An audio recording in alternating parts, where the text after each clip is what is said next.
Hello. Sorry I'm 2 minutes late. I had to go to the bathroom. Happens to the best of us. I'll give people a moment to join, and I'm going to go live on TikTok, even though it's definitely going to get banned. Like always, listen to how my desk creaks. I need to, go tighten the screws. Not a great noise. Not loving that. Hi, divas. Let me make my screen a little bigger so I can see you guys better. My head kind of hurts. Whatever. Live. And I say this every week, and here I am going to say it again. The fact that you cannot permanently set a default for your live to be over 18 shows that they want children on this app. Because why can't I permanently set it? Because a lot of times I get banned. That's why. It's like, this is not approved for audiences under 18. I'm like, then let me say that forever. Stop making me go in every time. And it's not on the main screen. You have to hit additional settings. To me, it's crazy that the default is let any child watch.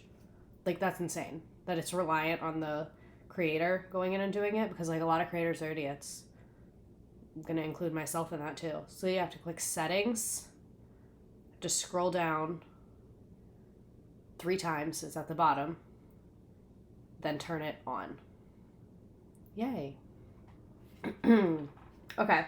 Oh, people are talking about Love Island. I don't watch Love Island. It's a little too much for me. I'm not going to say I'm never going to watch it. I have seen episodes. I do like it. It's just too much for me to keep up with. Got my snacks ready to lock in for a second week in a row. I am glad. Lemur Banana, thank you for being here. I haven't been here live for a month. We missed you. Get your water, get your snacks, get your ice, whatever. Not that ice cubes. We have a lot to talk about. Per usual, I was like, oh, same thing with Jessie. I was like, it'll be quick.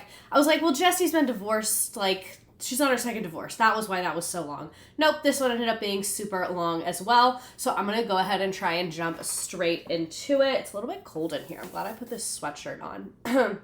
TikTok people, hi, glad you're here. I cannot stop coughing. I'm glad you're here. This app is a hater. You have to come to Twitch to see cool things. Sorry, XOXO. So who is this woman? Whitney Marie Leavitt is an American media personality and actress. She gained prominence through her appearance on The Secret Life of Mormon Wives. I'm going to do a poll on Twitch to see who knows who this is. Do you know this woman? Yes, no, kinda. Falling behind on your streams over the weekend was kind of stressful. Feels like procrastinating in a class I like to attend. Glad you used the word like. You can skip things. It's not chronological. You can skip things. Been rewatching Secret Lives of Mormon Wives ever since the stream last week. A bowl of pasta and a crisp Diet Dr. Pepper. I hate that I'm not going to say allergic to aspartame because I don't have an allergic reaction. It just makes my head hurt and really fucks my stomach up. So an intolerance, I guess. I feel like if I could have diet soda, I would be drinking so much per day though. Disclaimer, I cannot stand this woman, but I will try to be on my best behavior tonight. Interesting. Okay, a lot of people know who this is. Interesting. The only reason I know her is because of her interview with, how do you pronounce her name? Ziwe? I only watched a little bit of that. I should have included this here. Megan, worst behavior encouraged, TBH. Yeah, you can be a hater on here. She got such a bad edit in Secret Lives of Mormon Wives. I want to see what happened with all of the YouTube cuts. Darn Twitch 2 weeks deadline. No, I know. The 2-week deadline sucks. And you can change it, but you have to have a certain number of followers. The default is a few days. And then, I got mine to 2 weeks, I think, when I hit, 10K or something like that. So, I think the next one up is a month, but it's, a lot. It was, 500,000 or something like that. I don't remember. Not all aspartame is built the same for me. I always have a weird aftertaste. Yes. But for me, it's, it's anything. It can be anything, and I can taste it in there. I hated her at first, but I love her now. That's how I feel about it. Oh, the 2-week deadline we're talking about? Okay, so for my YouTubers here, let me bring this up. I wish that I had more control over this, but basically, I stream to Twitch. Twitch doesn't have very strict content moderation. That's why a lot of people do like crazy things on here. So the fact that I show clips, Twitch allows that, and it is legal because basically the copyright is like if you're providing something on top of it, if you're providing something extra, you can use it, is the way that I've been it's been explained to me. So like because I'm talking about it and using it, it's like fair use. If I just like, if my whole channel was just clip after clip and I didn't say anything, that would not be fair use. But the fact that I'm pausing and talking and things like that, Twitch allows that up. And so on Twitch, because it's live, it only stays on my channel for 2 weeks. After 2 weeks, they take it down because their whole platform is built on live. So they want people attending live.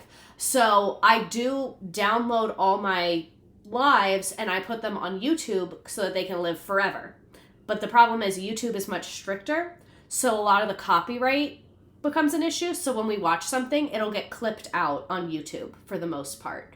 So that's why like the YouTube version is a lot of times shorter and like sometimes has weird gaps in it and things like that. So that's why like a lot of people prefer to watch it on Twitch, but you have like a deadline. Like it's like in 2 weeks it's getting taken down and there's nothing I can do about it. If any of you like to make clips, those can stay up forever. So, and I should be asking that more often. Like if you ever want to clip it, it sends me a notification like automatically, so you don't have to like go out of your way to like send it to me if you don't want to, but I appreciate it if you can clip it. I'm really bad about it. I don't do it at all. Apparently like all the like big streamers like pay robots to do it and all their fan accounts are robots, and this has been happening for years, and like all the clips online are from robots, and everyone's like, oh, you have to start using the robots, and I'm like, wait, where are they? Like how do you even do that? Like I don't know. Like what do you mean? Like, oh, are you using the robots? And I'm like, do you just go, is it like robots.com? Like, everyone's saying it like it's so easy. And like, what? I don't know. Okay. So I only watched part of season 1 of Secret Lives of Mormon Wives, but she had a blonde bob at one point, right? Yes. Okay. Let's get into it, because we honestly have a lot to talk about. This is over 100 slides, because I'm the worst person alive. I cannot stop coughing. Am I sick? Okay. She was born in 1993, Whitney Marie Ellis in American Fork, Utah. She grew up in the LDS faith, that's Mormon. These are her parents, Barry and Stephanie. They have been married for 35 years, and they have 5 children, and their faith is very important to them. So very, very stereotypical Mormon upbringing. Very stereotypically Mormon. I cannot find a single photo from her childhood. Not one. I cannot find one. And like, I didn't search for hours, but it was a while. And that hasn't happened to me. And like with Bethany Frankel, there were like 10 pictures. Like it was like, these are the 10 pictures that she has released, and that is what it is. And that's how it is for a lot of celebrities, especially if they weren't celebrities from the time they were young, is like they've usually put out a couple of things, or there's been like 1 or 2 things in the media that like a friend or a family member or a classmate put on social media or something like that. But I just was like, interesting. Like I just felt like that was very random. And like when I did Jessie last week, you saw tons of YouTube, tons of Facebook posts from before the show. With Whitney, I couldn't find like anything pre-2020. Does this mean we should start making misredacted edits? If you know how to make an edit, that would actually make me so happy. Like that would actually warm my heart in the most pure of ways, because I don't know how to do stuff like that. I may have found a high school yearbook photo. Okay, let me know, and feel free to put it at the end, because I found some, but a lot of them were AI. Like it was like AI on TikTok, so I was like, interesting. Like I could not find anything that I found to be like legit, but I feel like I've seen something before too, so I don't know. I just couldn't find anything like from like Google searching her social media, like all my normal ways. I couldn't find anything. So this is an interview that she gave where she's talking about her childhood. My mom was so busy going to court because her parents fostered a lot of kids. I think I forgot to put that in here and I just knew it. Her parents had 5 biological children and then also fostered tons of kids over the years. And so she said my mom was so busy going to court or group therapy with these other kids, I had to do everything myself. If something wasn't done, I couldn't wait for someone to tell me to go do it. She says, not all my siblings are like that, so I don't know if it did come from how I grew up. Maybe it's God gave me that as a part of my personality. My older sister and I are very, very different. She's very introverted. I feel like I'm very extroverted. We're just different in everything. This makes so much sense with how she was with Jen at the end of season 3, right? So her parents, like I said, fostered, they said, at least half a dozen other children. And throughout grade school, she was a competitive dancer and she trained, if you know who this is, at the rival dance studio of professional dancer Whitney Carson, whoever that is. And on a scale from 1 to dance moms, the interviewer was like, on a scale of 1 to dance moms, how crazy was it? And she said it was a 10. And then she went to BYU and studied fine arts with an emphasis on dance. So she is a dancer. She's a dancer through and through. She wanted her career to be in dance. And I thought this was funny. She totaled so many cars that she became too expensive to insure. So she had to ride a bike to class every day. And she backpacked around Europe for 2 months and then moved to Uganda for 4 months. And I just felt like this was going so many different directions. And I was like, what do you mean she lived in Uganda for 4 months? 4 months is not a short amount of time. What are you actually talking about? And why was she totaling so many cars? Oh, Whitney Carson is a pro on Dancing with the Stars. Thank you. See, I knew someone would know.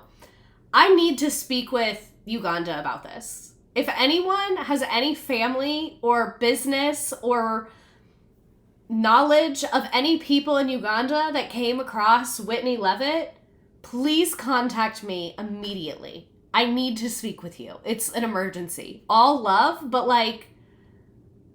I need to talk to you. What? Genuinely, what are you doing there? And for those of you on TikTok, you have to come to Twitch. There's a really funny meme of, it's the Nancy Pelosi with the dashiki, and then I put Whitney Leavitt's face on it. It feels stupid saying it out loud, but I promise it's actually funny on here. So, yeah. And people make fun of her recently for moving around a lot because, she moved to St. George, she moved to Hawaii, she's moved all these places. It kind of seems like that was always her game. She's always been on the go. She has always been on the go. She also met Connor around this time. Connor is her husband. So, spoiler alert, but they didn't date for long, so we're about to be there. But she met his family before she met him. She did a Mormon mission, and I will show you a timeline in a second, but all of this I had to hunt for, and it's so chaotic, and my timeline is a guess. There's not a definitive timeline here. I guessed one together that I'll show you after I finish. So, in the early 2010s, she lived in Georgia where she did her Mormon mission. Need to know where. And that's where she met Connor's family before she met Connor. So Mormon missionaries are matched with groups of local Mormons. So she gets sent somewhere and the local Mormons in the area will invite them over for dinner and take them bowling and make sure that they have social interaction and don't try to kill themselves or drink alcohol or have sex or do anything fun. So she was hanging out with his family, and she says, it's just a coincidence. How cool is that? I remember being in his home. So I guess during that time, maybe he was on his mission, maybe he was in college, unclear, but he was not there. They didn't meet until 2015 when they agreed to be wingmen on a double date and the 2 other ones bailed. So obviously, his parents set them up. Obviously. The Mormons set them up. Yeah, I want to know, because I totaled 3 cars. Arguably, one was really my fault, and regardless, it became expensive to be insured, so I did move to a walkable city. That's real as fuck, and I love that that was your first time chat. Wingman is actually a perfect description for their current dynamic. And this is the thing. Mormon people are really trying to pair up their young people, expeditiously, kind of like Birthright, but a little bit different. So Mormon people, they're always having dances and socials and like trying to give them opportunity to date in like a Mormon way to make sure that they stay Mormon and like create more Mormons. Like that's their end goal ultimately. So what I think is his parents probably wanted to set her and him up because like that's kind of the point. Like that the veil's been removed, like that's what everyone's doing. So I think that like there were never other people on this double date. Like it's weird to get set up by someone's dad. So I think like maybe the double date was the friends we made along the way. Hey class, forgot my login, so I'm on my husband's. I promise I'm not a man. This is a safe space for men. I don't know why everyone keeps saying that. Christian nationalism stream just to be a prereq. Low-key, kind of. Like, I said that they weren't chronological, but maybe they are. So, they met in 2015, even though she'd known his family for a while, to say. And then they get married within a year, as one does. They look so young. They look like infants. They literally look like infants. Sorry, auto mod is strict. I need to keep meaning to turn that off. I can never get used to how quick they move. No, they just move so quick. If you weren't allowed to like do anything either, you might. So they meet in 2015. They get married in the summer of 2016. I found this on The Knot, which is like a wedding website. The Knot. So they get married at the Mormon Temple in Provo, Utah, and then they went to In-N-Out in the wedding dress, and it's unclear of their exact wedding day, but it was like hashtag not your average bridal shoot, so it seems like they had a pretty small, low-key wedding for the most part. I thought this was cute. Like, it looks like they're at prom, but like it's cute. Like, it's as cute as two people who are in the Mormon church getting married can be. The muscle top in the background, right? Like a good photographer would have gotten those people out of there. You know what I'm saying? Like, I've heard a temple wedding is terrifying. It breaks me that we'll never be able to go because you have to be like in the cult to go. Like you can't be there as like a guest. Like even if it's like your mom, close family member, if they haven't gone through like the cult rituals to get in, they're like not allowed to show up. Like they literally, if you told me that this was a prom photo, or even if you told me that this was like a little Mormon social photo, I'd be like, oh, I love it. They look so cute. But because it's their wedding, I'm just like, and what's getting me is the swig cup.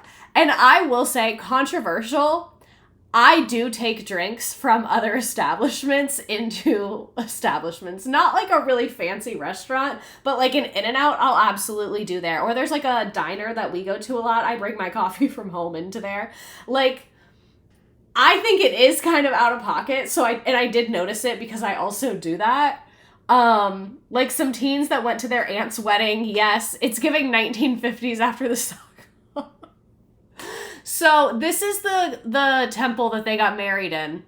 It looks like it's one of the nice ones, I guess. And Provo's like big Mormon. Ooh. So this is what I think I've pieced together in terms of a timeline. If she graduated high school when she was 18, that was in 2011. And I think she did, because she went to college. So we know she graduated high school. So this is what I think happened. She graduated high school in 2011. That other article said she served her mission in the early 2010s. So I think she did high school, then mission, then started college in 2014. Met Connor in 2015 and married him in 2016. Because we're confirmed that she met Connor in 2015, she married him in 2016. So I think that was during college, because she graduated college in 2018. This is actual historical research right now. No, like, the stream is more satisfying when their wiki page is 5 paragraphs, and I have absolutely nothing to work with. Like, I was on the fucking Not wedding inspo. Whitney and Connor's wedding. That's what I was on. Can you do a mission in high school? No, because you leave for 2 years. So I think you have to be 18 for, like, legal reasons. So I guess if you get held back a bunch of times and drop out. I know someone who did their mission before college. Yeah, I think you have to be 18. I think at the time women had to be 19 or 20 to go on a mission. Yeah, so I think she did high school, then mission, then college, and I think that she got married during college. But then that begs the question, when did she go to Uganda? When did she go to Uganda? When did she go to Uganda? I think she went to Uganda either before or after her mission. Because like you said, you have to be 19. So maybe she did the Uganda thing because it said Uganda for 4 months, Europe for 2 months. So I think she either did Uganda before her mission or right after, and then she started college. Coming from watching your Vietnam War Part 1, and I'm here for their energy switch. You need to be 18 for men, 19 for women. Redacted about to fly to Uganda and start interviewing. No, literally. I want to be like, who is the customs agent that processed Whitney Ellis's passport? And it's 18 months for girls, 2 years for boys. So yeah. And I don't know what she was doing in Uganda. I literally don't know, which is crazy. So maybe did she take a break from college and go to Uganda? I'm not sure. But what we do know is she graduates in 2018 when she's 25. So she got married when she was 23 and graduates college when she is 25 in 2018. So sometime between high school and finishing college. So she does graduate college a little bit older for her age, or a little bit older than most people, but not a ton. And she literally served a mission and went to Uganda and like got married. So kind of makes sense. Somebody has to have the yearbook. No, like someone does. So like, as far as I'm concerned, very, very normal childhood for a Mormon person. A lot of women do their mission in the middle of college using deferred enrollment. Are lays a thing at BYU? Maybe. Because I know they do them in California. Maybe they just stole it from California. So, grew up super Mormon, tons of kids in her family, Mormon college, Mormon mission, Mormon husband that she met through Mormon families, that she met on her Mormon, like, this woman is a Mormon, through and through, a Mormon wife. And the concept of being a wife at your graduation, the concept of it. And I am biased on this because I graduated college young, so I was 20 when I graduated college, so that's why it's even more unfathomable to me. Ring before spring. And she got the ring 2 years before spring because she got married in 2016 and graduated college in 2018. So Mormon maxing for real. Yeah, Mormonism goes deep in Hawaii. They are up in Hawaii. It says after graduating from BYU. But then that doesn't make sense because in the other article I read, it said that she did it before meeting Connor. And that doesn't make sense because I think they assumed that and they were wrong. Like, not to fact check People magazine, but like that just doesn't make sense to me. Do you get what I'm saying? Because like, I don't know. It's giving being a founding father without your balls dropping, but the opposite. They also have a Polynesian Cultural Center attached to BYU Hawaii. It is People magazine. Well, normally People magazine is very like fact-checked and legitimate. They're not like The Sun or that will just put out fucking anything. They do like ask people for comments and confirm things. Maybe the real Uganda trip was the friends we made along the way. And that's the thing about the Uganda thing. She hasn't talked about it that much. It was just in a few random articles. So like, she's very elusive pre-2020. So, speaking of being a wife, who's this motherfucker? Who's this guy? This is Connor Leavitt. His parents are Clayton and Nyla Leavitt. Could not find much on them. They are Mormon. He began a career in finance, and he has a sharp analytical mindset and works in finance. Oh, Connor, I will never form a solid opinion on you. I agree. She was just super busy, so maybe she's not even sure and just shrugs about the timeline when asked. Yeah, and I think it's very plausible that she was like, took some classes at BYU, went to Uganda, took some classes, did her mission. Like, I think all of that might be intertwined with each other. Did he have Home Depot match the wall paint to his skin? So, here's this guy. They get married, like we said, in 2016. They have a child in 2019. I could not find a picture of this child as a baby. Like I said, really offline before 2020. So this is 2019, a daughter named Sedona. She said that she first downloaded TikTok when she was pregnant with Sedona. And yeah, Sedona's crazy. Like, I'm not gonna sit here and defend Sedona. All right, I'm not gonna do it. I'm not gonna defend Sedona. Not happening. So, like I said, I can only find new pictures. Like, there's nothing. When I was searching this, Jesse, pages, so many of them, pages. Other people posting, them posting, all of that. Defend the name or the girl? The name. Like, that name is just, it's real. Like, it's Utah. It's Mormon. It does sound like you're personally canceling the child. And that was not my intention. By bringing up Sedona. Sedona, I'm sure you're lovely. You are a child. I did find some throwback pics on Connor's TikTok. It looks like this is their little wedding reception. They're hiking in matching hats. They have sweaters on. I don't know what years these are, but this was like a happy anniversary post, and this is the best I can do. I'm sorry.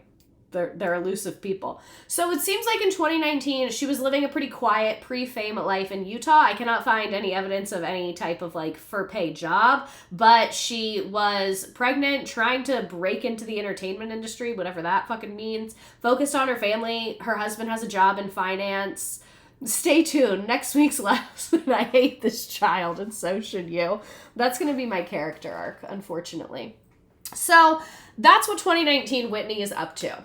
Has a husband, being Mormon. At this point, she is in her mid-20s, kind of living the Mormon life. And I will say, she didn't get married late for a Mormon, but it wasn't early. To be 23 and then still wait years before having your first child, the way that she was raised, that's not what they're doing. Because she came from a big family, like, all of that. So the fact that she did... Like, she didn't graduate college before she got married, but the fact that she did graduate college, she did wait a little bit to get married, she did not get married at 18, and the fact that she did not have a child within 5 fucking minutes of getting married, she waited a full 3 years, is like, okay, progressive queen of Provo, Utah. So in 2020, she starts doing TikToks. And for those of you on TikTok, you have to come to Twitch to see these videos. And they're critically important, and I worked very hard on this, on finding them, because it was hard. But they are here. She still has these up.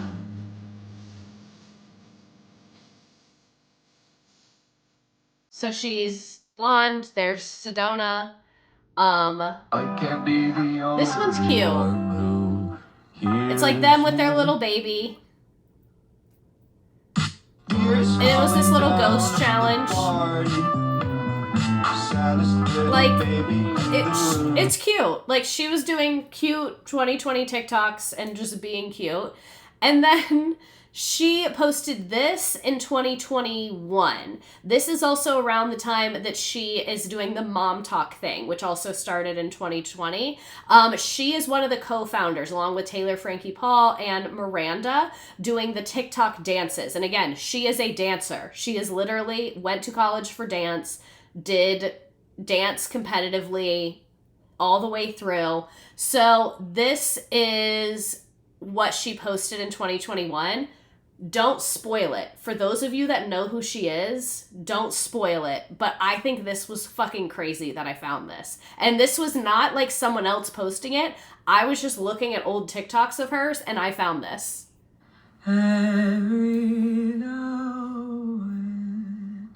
Here, I'll read it because it's just like a lot of text. Talking to 15-year-old me. So did we go get a dance degree? Of course. Oh, so are we on Broadway or a Rockette? We're on TikTok. What is that? And it's like her making fun of herself for being a TikTok dancer when she always wanted to be a professional dancer. And people were doing these, like, talk to your former self. I remember this trend, too. Just learned Miranda's last name. Oh, yeah, it's McWhorter.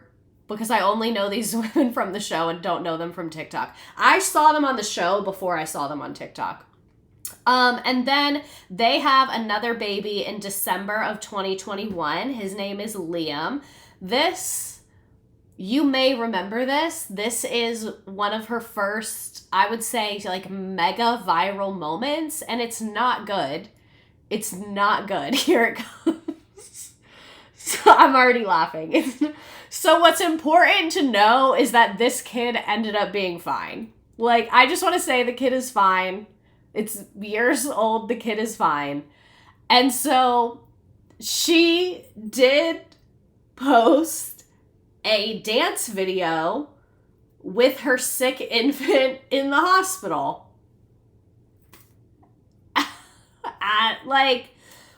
What's important to remember is the context that we just saw her post a bunch of cringy dance videos. So that's just the way she moves through life, I think. This is the only thing I knew about this woman before hearing about Dancing with the Stars. God forbid a woman have hobbies. Everyone copes differently. There's only so much you can do in a hospital. So let's just get into it. So it's a comment that says, sending prayers, but what happened? I'm so confused. Heart hands, Gen Z way. Sick baby in the bassinet in the hospital. And this is during COVID.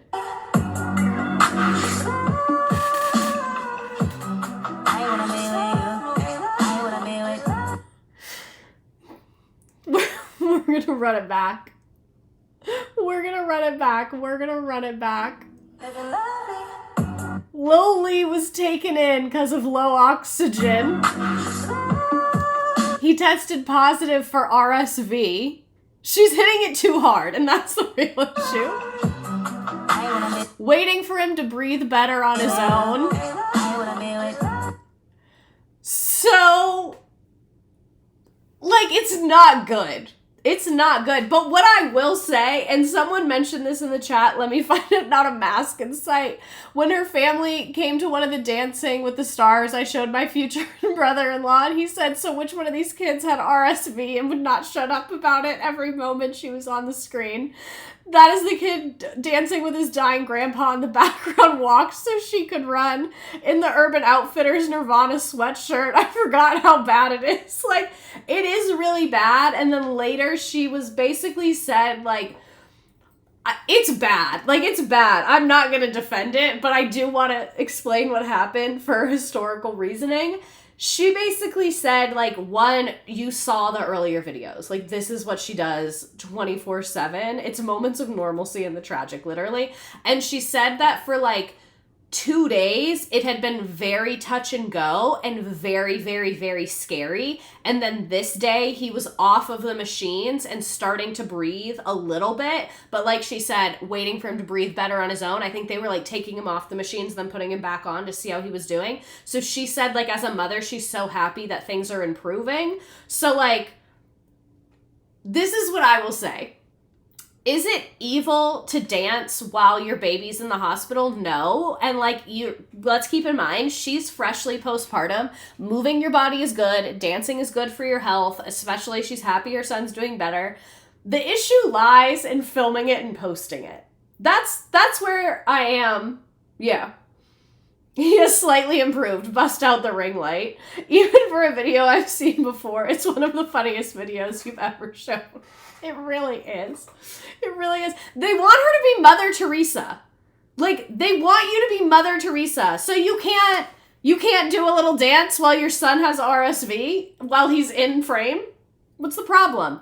So people didn't like that. She said it was really bad. People were telling me to end my life. They wished my family would die.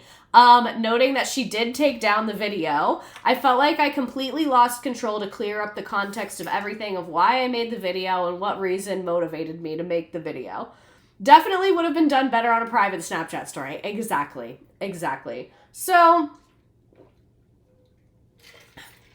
also about a year later, well, not quite a year later, that was in 2021. This is in 2022. They briefly moved to Hawaii.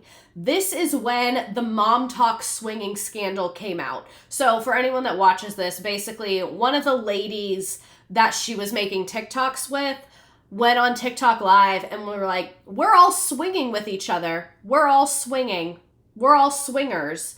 And that caused a ton of drama. So Whitney and Connor were like, peace, we're moving to fucking Hawaii. Fuck you guys. And they apparently were never a part of the swinging thing. No one ever really said that they were. So it like was kind of a non-issue. And everyone was like, okay, so you just moved to Hawaii because of this drama, whatever. Now this makes sense. Probably the only place she felt free besides Uganda. Because that's where she was in college. No, I think she went to BYU, Utah. No? I don't know. I don't even know. Moving those pale blonde children to Hawaii is child endangerment. The video I'm about to show, they're very sunburned. Not the children, but Whitney and Connor are. Like, they are so pale. Like, they should not be in Hawaii. They should not be in Hawaii. So here's them in Hawaii doing TikTok in Hawaii. One thing about me, I'm the baddest alive. He know the pretty. Look how sunburned she is. Just wait. I got love bitches get to me. I fuck they man if they try. I got a princess face, a killer body, samurai mind. She hit that shit so hard every time. So she's like super blonde, super sunburned, in Hawaii with her two small children, one of which has now recovered from RSV, and her husband. They're matching platinum hair. She's not marking her dances ever, and I love her for it. Like, I just kind of can't. And then this came out later, but I felt like it made sense to put it when this happened. Originally, she said, like, we're going to Hawaii because of the Mom Talk drama. Apparently, it was not that. Apparently, it was because Connor had a porn addiction and was on Tinder throughout their marriage. So they went to Hawaii to, like, repair their marriage. And we are going to get much more into this later, but we're going to kind of get into it as things came out in real life. And there were rumors of it being a Grindr profile. Who's to say? But this is what he said. I had a real problem and it turned into something that really hurt my wife. And I'm so sorry. I'm working on myself. So they went to Hawaii for 2 months, worked through this, I guess, and made dance videos and had platinum blonde hair together, as one does. And then they went back to Utah. A lot of people said it was Grindr, like someone mentioned, but this is what I found on Reddit of people saying it was Tinder. And then these are some random comments I found on Reddit. Sorry, I'm having acid reflux. I love being old. I know this, LMAO, I know when this all first came out, she said it was fake and they took old pics from high school. Girl, be serious. Nobody said the dude was never on Tinder. You can set Tinder to everyone. So people are saying he would match with men, women, or an armchair if I had a Tinder account. Saying like you can match with any gender on Tinder. Like, Tinder doesn't necessarily mean straight, is I think what they're trying to say. People are questioning their story, and so is Whitney, saying he was sending pictures in Tinder chat, which you can't do, because she said, like, oh, he was sending nude photos in Tinder, but, like, you can't send photos in Tinder. The Mormon Church believes any amount of watching porn is an addiction. That is true, I believe. Whit talking about sending nudes was not through the app she was claiming. That definitely came from somewhere else. So they've been taking it off apps to message pics and stuff. I know some apps used to let you send pics, but they were short term. That was years ago, and Tinder was not one of them. So there is some, like, question marks around the Tinder situation. And then in 2024, she appears as a main cast member on The Secret Lives of Mormon Lives. So again, they go to Hawaii in 2022 to get rid of the Mom Talk drama and the Tinder drama with her marriage. And then about 2024, the show is coming out. I really didn't trust Connor season 1. Connor, so much. We're going to get into it. I love the Mormon Church, but there are a lot of rules that we have to follow. We were raised to be these housewives for the men, serving their every desire. Have kids by the time you're 21, or in my case, at 16. Well, I'm like, this. Show me what you're working with. I created Mom Talk. This was Mormon groundbreaking. moms making TikToks. It started with Whitney, Macy, Michaela, and I. We're See, breaking Whitney's the an norm. OG. We're trying to change the stigma of gender roles in the Mormon culture. That's what scares me. In the church, we have rules for a reason. Oh, you're scared, Dakota? Show me what you're working with. My goal was really just to be able to provide for my family. Who is currently the breadwinner at home? All of us. Really? That's right. We blew up overnight. 2 million followers, 9 million views. Whoa. It's been really crazy for us. Trigger warning, It just Dakota. turned into this whole group is swinging with each other. Wait, what? A Mormon swinging scandal has hit Utah. No one was innocent. Everyone has hooked up with like everyone. Taylor announced that the group was involved in soft swinging. It was So that's when Whitney was like, I'm going to Hawaii. And everyone was like, this isn't even about you. But she was facing her own demons. like swapping in front of each other, standing next to each other. No! Now there's a fight for Mom Talk. You guys can't keep doing this. The drama's now with the husbands. The group is important to me. Being divorced and taking care of 2 kids would be kind of tough, so you make the decision. It feels like they're stuck in another era, and it's starting to tear the group apart. Online, it looks like we're all the bestest of friends, but we're not. Ooh, awkward. We're the most devout out of the whole group. And then there are others. In what way do you feel like drinking That was Whitney saying, we're the most devout out of the group. So like I said, more men. helps you be a better mom? Oh my gosh, what is happening right now? There's gonna be drama tonight. There's something in the air. 911, what is your emergency? Somebody is screaming, get off me. What's your name? Taylor. Taylor. At this time, you're going to be placed under arrest. Yeah, Taylor leaked the swinging. Taylor went on Instagram Live and was like, we're swingers.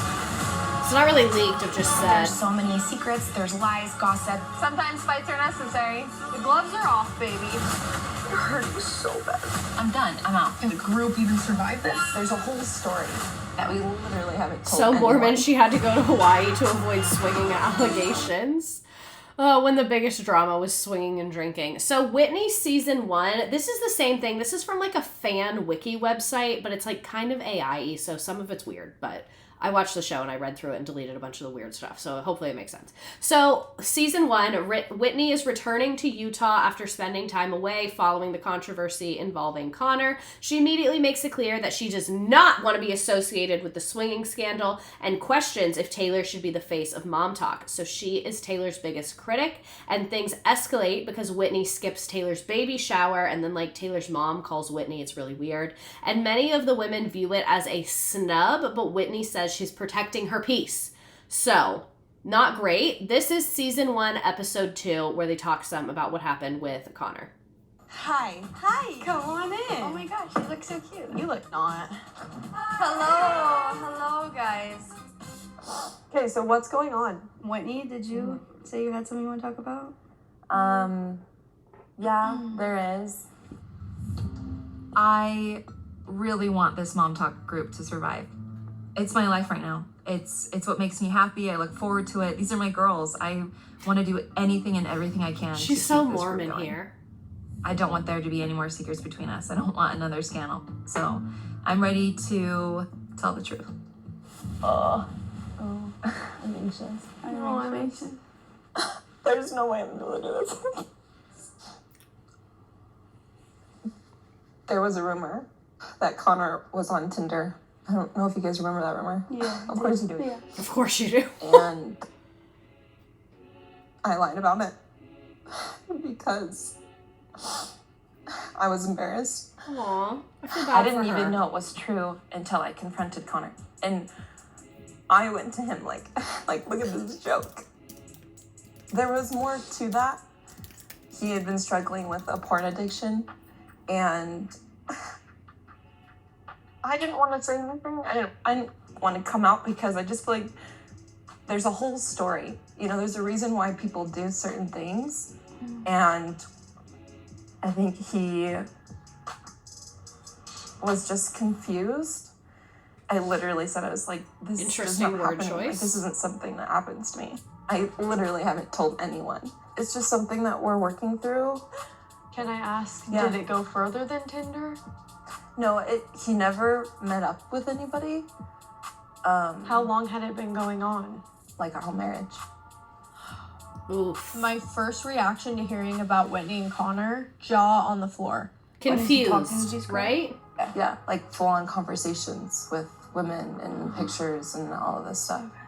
So And- they were sending nude photos? Yeah, Connor was too? Yeah. As well? yeah. Damn. Life can be really sticky and complicated, but no matter what you're going through, we have this mom talk group to lean on and use as a support system. And right now, Whitney's needing us. And Was him not meeting we up need to with be there anyone for a her. choice or a skill Makes me issue? feel like Stop. my whole marriage was just like a lie. I feel That's bad for hard. her. Especially I could because see why think with about... porn, it makes She's like such a perfectionist and so Mormon. Like she did everything so perfect Mormon, and she said like, this doesn't happen to me. It made me feel like my marriage was a lie. I feel bad for her. I'm sorry. Makes a little more sense. Okay, he's confused sexually, but with Tinder, I feel like it's different. How do you know he didn't? He's just telling you he didn't meet up with her. Or how do you know? I guess you don't. by word, Okay. Yeah. you know? Yeah. I guess I just hope that, yeah, like you don't look at Connor differently. You guys can look past my stuff. Connor's okay. We're just here to support you no matter what. Yeah. Yeah. I originally said to everyone that I had left because of all the mom talk drama. Like I felt like I couldn't go anywhere, but honestly, like we left because I just wanted to get away. Wanted to get away from everything because I wanted to just think for myself and everything. So I'm sorry. Because that wasn't the reason. So, yikes. And then this is a couple, or I think the next episode. So like in that moment, I'm like, oh, I feel so bad for her. I have all this empathy for her. And for those of you on TikTok, you have to come to Twitch. I'm sorry. But then she does shit like this, which I just didn't like. Apparently, Demi had shared a story about having sex with her husband. Demi is married to Brett. That's like a whole other thing I can't even get into right now. And she told a story about her sex life, and Whitney basically took that private story and made it a joke at like a big party, which I don't like. What does it have to do with fruity cereal? What can I say? The fruity cereal has to do with taste. Demi, I have a gift for you though. Just for you. Just for you. Yes, I moved Maria Montessori. I'm sorry. I got fixated on the Mormon wives. Queen. So this is Demi's party, and Whitney is giving her this present in front of everyone. Yeah, This is very mean girl. I agree with you. This is really thoughtful. It is. They're all very sexually stunted. Well, Mormonism, I think, is like a sex cult that abuses children, so it makes sense to me. Oh my gosh. Wait, it's smelling. Wait, what? Fruity Pebbles, freaking Whitney. Wait, I don't get it. Okay, I know what you're talking about now. I'm dead. So dumb. This is what I mean when I say, and I was talking about this last week. 80 texts like talking about like They- behind the night. That's fine. In Mormonism, as like a 12-year-old girl, your temple leader will ask you, do you think about sex? Do you ever touch yourself? So you have this normalization of prying into other people's sex lives and feeling like other people's sex life is yours to police and control and shame and deem what's okay and not okay. Whitney feels that way because her husband has had these transgressions, so people have done that to her. I'm sure she talked to her church leaders about it. So she is doing the same thing to Demi that's been done to all of them since they were young girls. Because to me, like, Demi is a married woman. There's like nothing you can really do that's shameful. Like there is, obviously you can hurt people, but I'm saying like between two consenting adults, there shouldn't be shame, especially when you're married. Like you're married, do whatever the fuck you want. Those Fruity Pebbles did not ask to be a part of this scandal. Marley Jane, thank you for coming and joining us on Twitch. I'm excited. So yeah, like that's kind of my stance on this, and I just think it's like sad and says a lot about the culture that they live in. It's fine, Whit. It's no big deal. I laid out the intention clear as day to all of the girls that this was not a trashy bachelorette party. This specific thing that she was trying to make light of and make a joke was something that was completely intimate. They used to not allow oral. Exactly. Between Brett and I, we swore to each other we would never tell a soul about that. I just think it's below the belt. And that's what I heard this was about. I was reading on Reddit that apparently Brett went down onto me and said, "You taste like Fruity Pebbles." That's the scandal. Is that 2 married adults are having oral sex. Whoa. So like that pissed me off from Whitney. That was mean girl to bring that to the... I just didn't like that. So as the women debate Mormon values and behavior, Whitney consistently positions herself as traditional voices. Oh, Jesse came out and said it was about piss? That's funny. But still. Oh, it was pee that tasted like that. Tea. So Reddit was behind the times. I forgot about this, but this is ringing a bell now. But even still, like, the fact that, like, regardless, your friend told you a private thing and you made this weird joke about it. So anyway, Whitney positions herself as a traditional voice in the group. This is when I didn't like her. She was just very like, oh, I'm a Mormon, I'm this, I'm that. And a group birthday trip becomes a disaster for Whitney. Multiple women confront Whitney about her behavior. They say, you're not a good friend to us, you judge us, think you have a moral high ground, blah, blah, blah. Whitney feels super isolated and misunderstood, but other people feel like she's constantly stirring drama and judging people and talking shit. So her friendships are not really good. She starts pulling away from group events. She feels like the group is choosing Taylor over her. Keep in mind, her and Taylor founded Mom Talk together with Miranda. Miranda's not on the show. So Whitney is like, Taylor's crazy. Why does no one ever think like I'm a good person, but everyone always sides with Taylor? I'm so Mormon and perfect, but no one likes me still. So Whitney's very divided with the cast, and they all seem pretty united against her. She also didn't show up to multiple events. So like Taylor's baby shower, Macy had like a party to announce her like website for her business, and Whitney didn't show up to that. And Whitney's just overall really separated from the group. So at the beginning of season 1, she's like, I should be the Mom Talk leader. And by the end, she has like really no friends. Her marriage isn't in a great place. She's skipping all the major events, and it's just like not the vibes. And people hated her. These are some comments on her Instagram from then. She's my least favorite of them all. All the attention has to be on her. Love that Demi told her that she is a shitty friend. Love Demi is calling her out on everything. Babe, you want to be Taylor so bad. Yikes. The mean girl vibes when you're confronted. You crumble. Regina George vibes. Nick Vale said it in his podcast. So what's her diagnosis? People really hated her. And yes, we did talk about the baby in the hospital. Oh, God. So this, she also caught a lot of hate for, which in my opinion was like low-key deserved. But on season 1, she announced she was pregnant with her 3rd child by putting a positive pregnancy test inside of a cake. Ew. Mom, pick it up. Ew, what is that? So nice. Stop saying ew, Jake. Can you figure it out? Oh.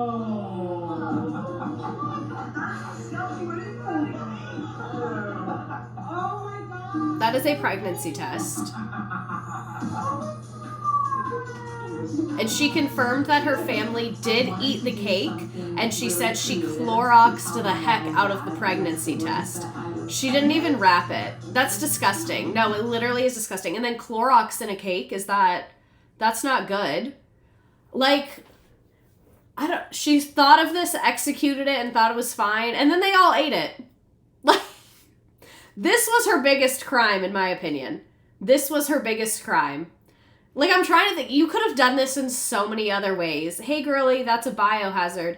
Like, someone did not take her food safety course. Gender reveal in the ICU. She made mustard gas. We see where she gets it from. And not one person had an issue with it. Here's some piss-flavored cake with a dash of poison.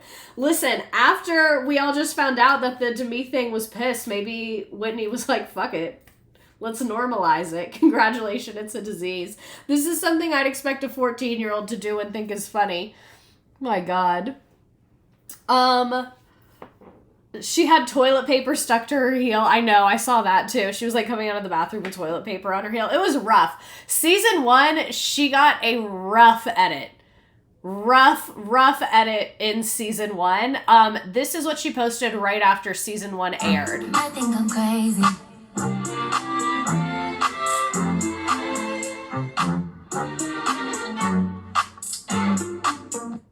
Pregnant, dancing, you think I'm crazy.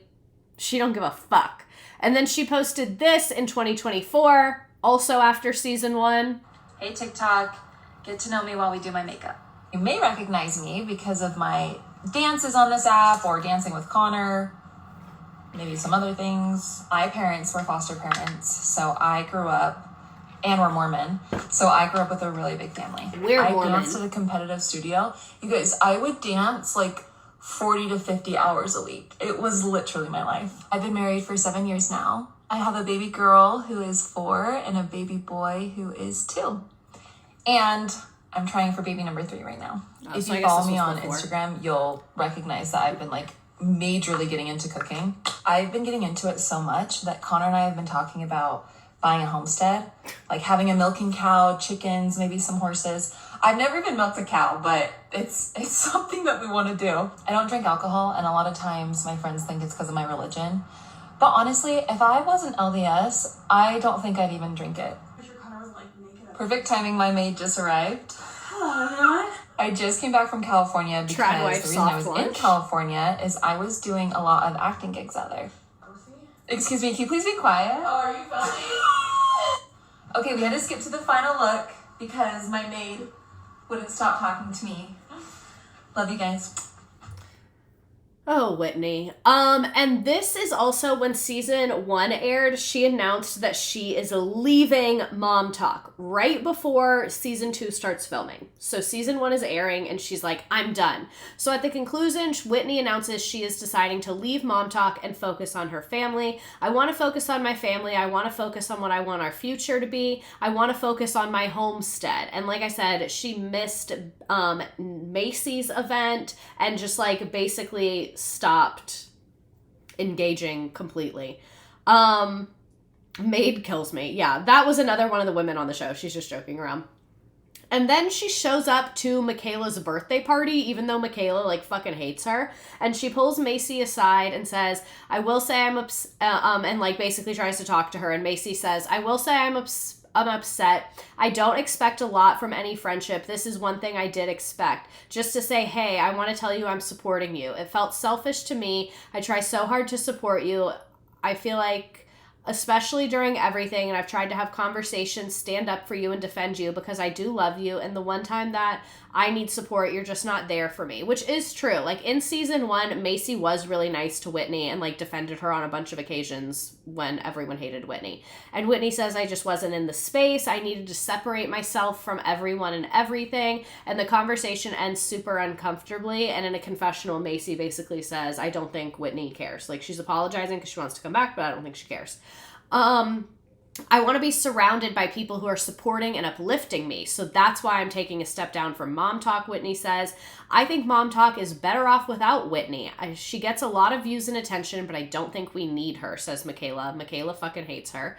Whitney loves to abandon ship when things get stressful. It's kind of like out of sight, out of mind. She wants everyone to chase her and be like, no, Whitney, we love you. Come back. I'm just exhausted at this point. And in her last scene, Whitney concludes, my parting words for Mom Talk, good luck without me. So she's pregnant, she's leaving Mom Talk, and they are filming season 2. And she is like pregnant when they start filming season 2. They welcome their 3rd child at the beginning of filming because they're filming from October to December. So at the beginning, she's super pregnant and she has the baby and keeps filming. Like maternity leave where? Maternity leave who? She is clocked in. And his name is Billy. Most normal so far. So far we have Sedona, Lee, and Billy. Okay. You know what? If I ever leave a reality show, I'd have to say something unbearably villainish too. So she said, we've always waited to name our children until after meeting them, but with Billy, we fell in love with the name immediately before meeting him. We loved the gender neutrality. Okay. Since we weren't finding out the baby's gender until delivery, which we've never done before. The name allowed us to feel connected to the baby without knowing the gender. Okay, I do kind of get that, actually. I thought she was saying, like, Billy's a gender-neutral name, which it's, like, a boy's name, I think, but Billy as a girl, I view as, like, trendy, if that makes sense. Like, Billy is traditionally a boy's name, and I think it's, like, trendy a girl's name. But is that true? There have been some historical Billys. Maybe. I don't know. Maybe I'm wrong. And after Billy was born, she said that all Liam and Sedona wanted to do was hold their baby brother. Billie Eilish. Exactly. You're right. I'm wrong. So, mom of 3, filming the show. Here is season 2. I think Mom Talk's been a positive impact for the Mormon community. Okay. Life has been a blur. Mom Talk has become a nationwide trend. I never imagined everything to blow up like this, but it's a double-edged sword. You're opening up yourself and your family to all kinds of drama. Can I have a hug? You can have a handshake. Where is everyone at? Whitney wants back in Mom Talk. Everything feels kind of fake about it. I'm trying to protect Mom Talk. I don't feel like inviting the devil back in.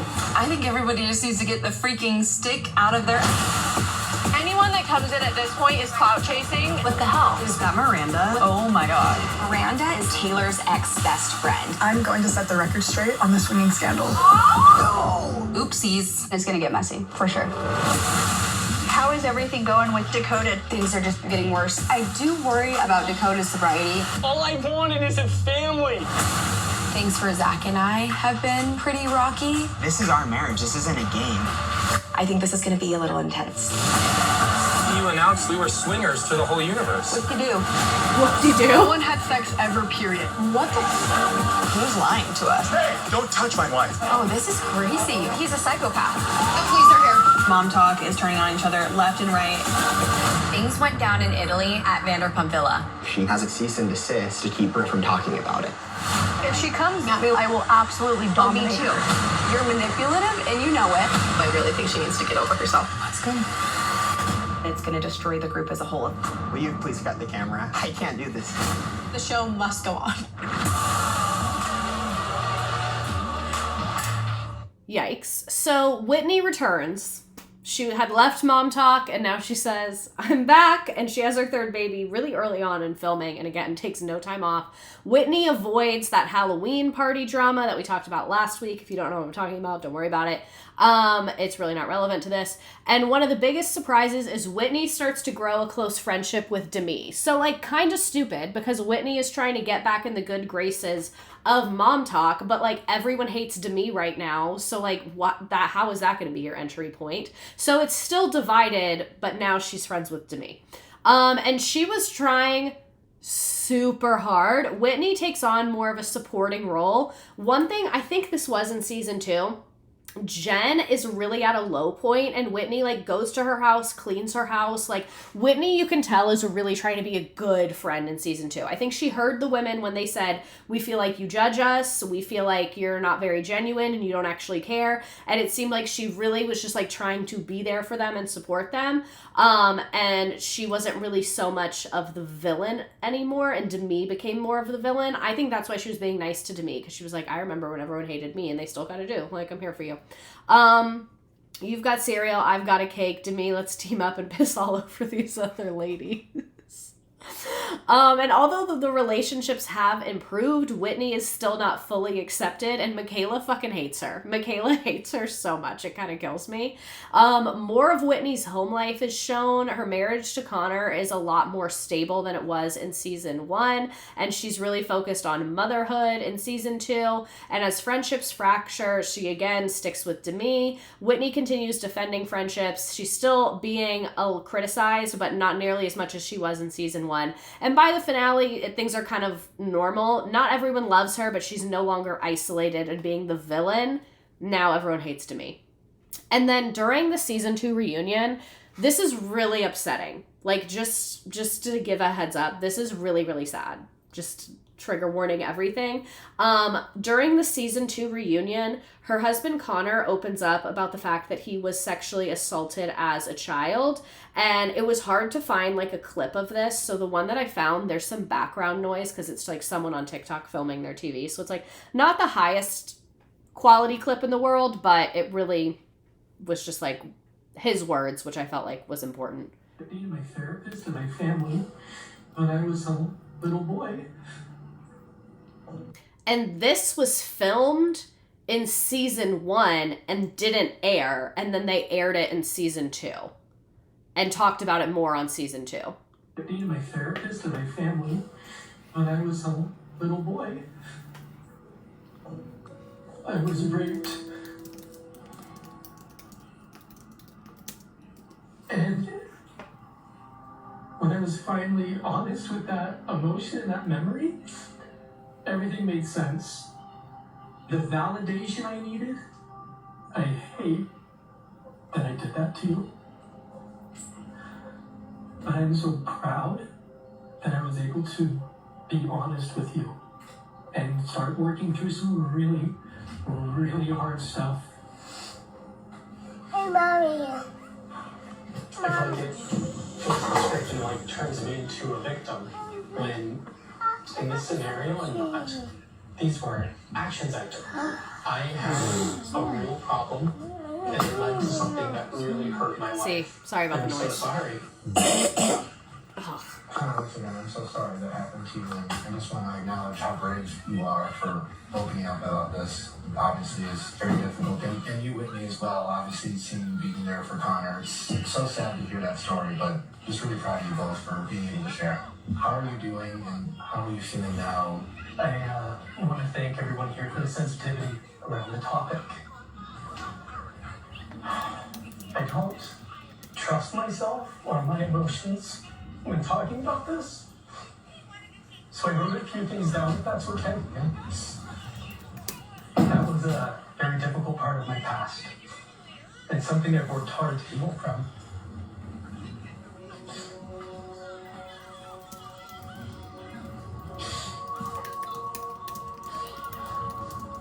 And it still hurts. I know so many people carry experiences like that, even though they may not talk about them. For me, those experiences shaped me and developed really destructive habits. They don't define who I am today. What matters is how we grow, how we find resilience, and how we support each other moving forward. And if anyone listening has been through something similar,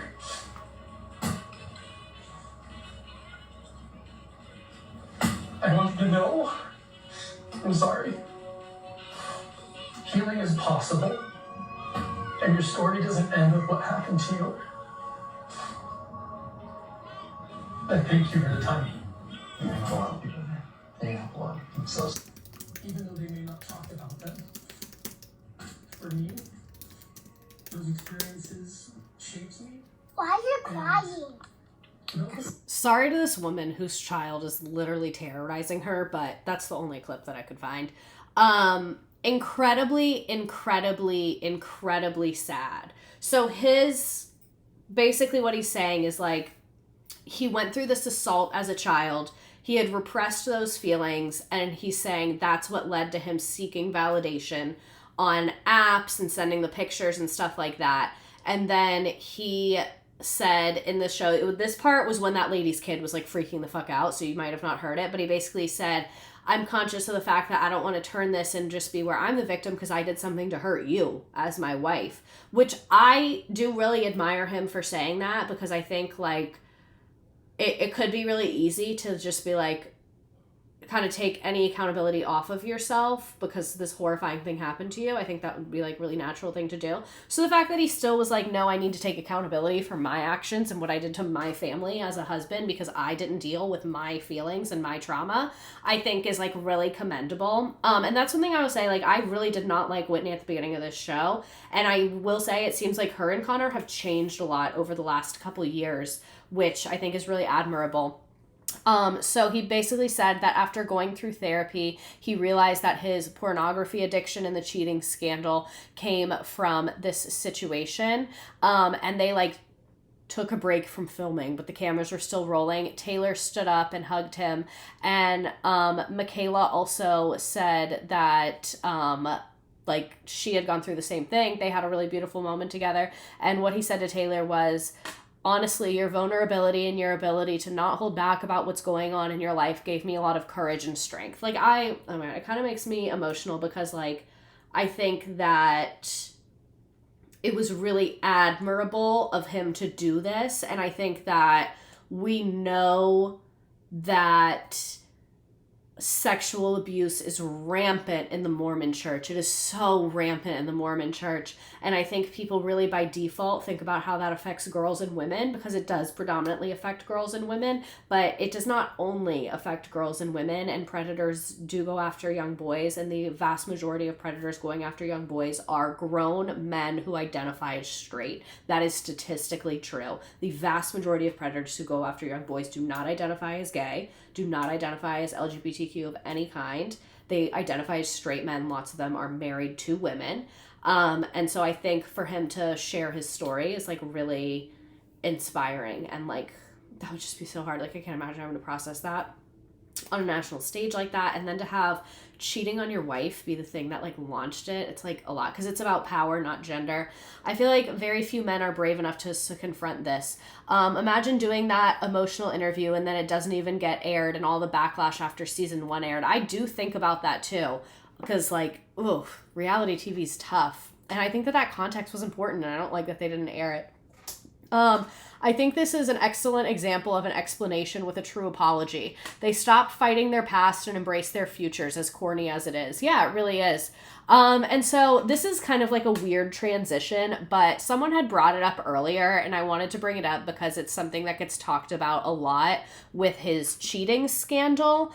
So I really struggled of what order to put this in. Some people have mentioned this in the chat. We talked about this when we first talked about the cheating.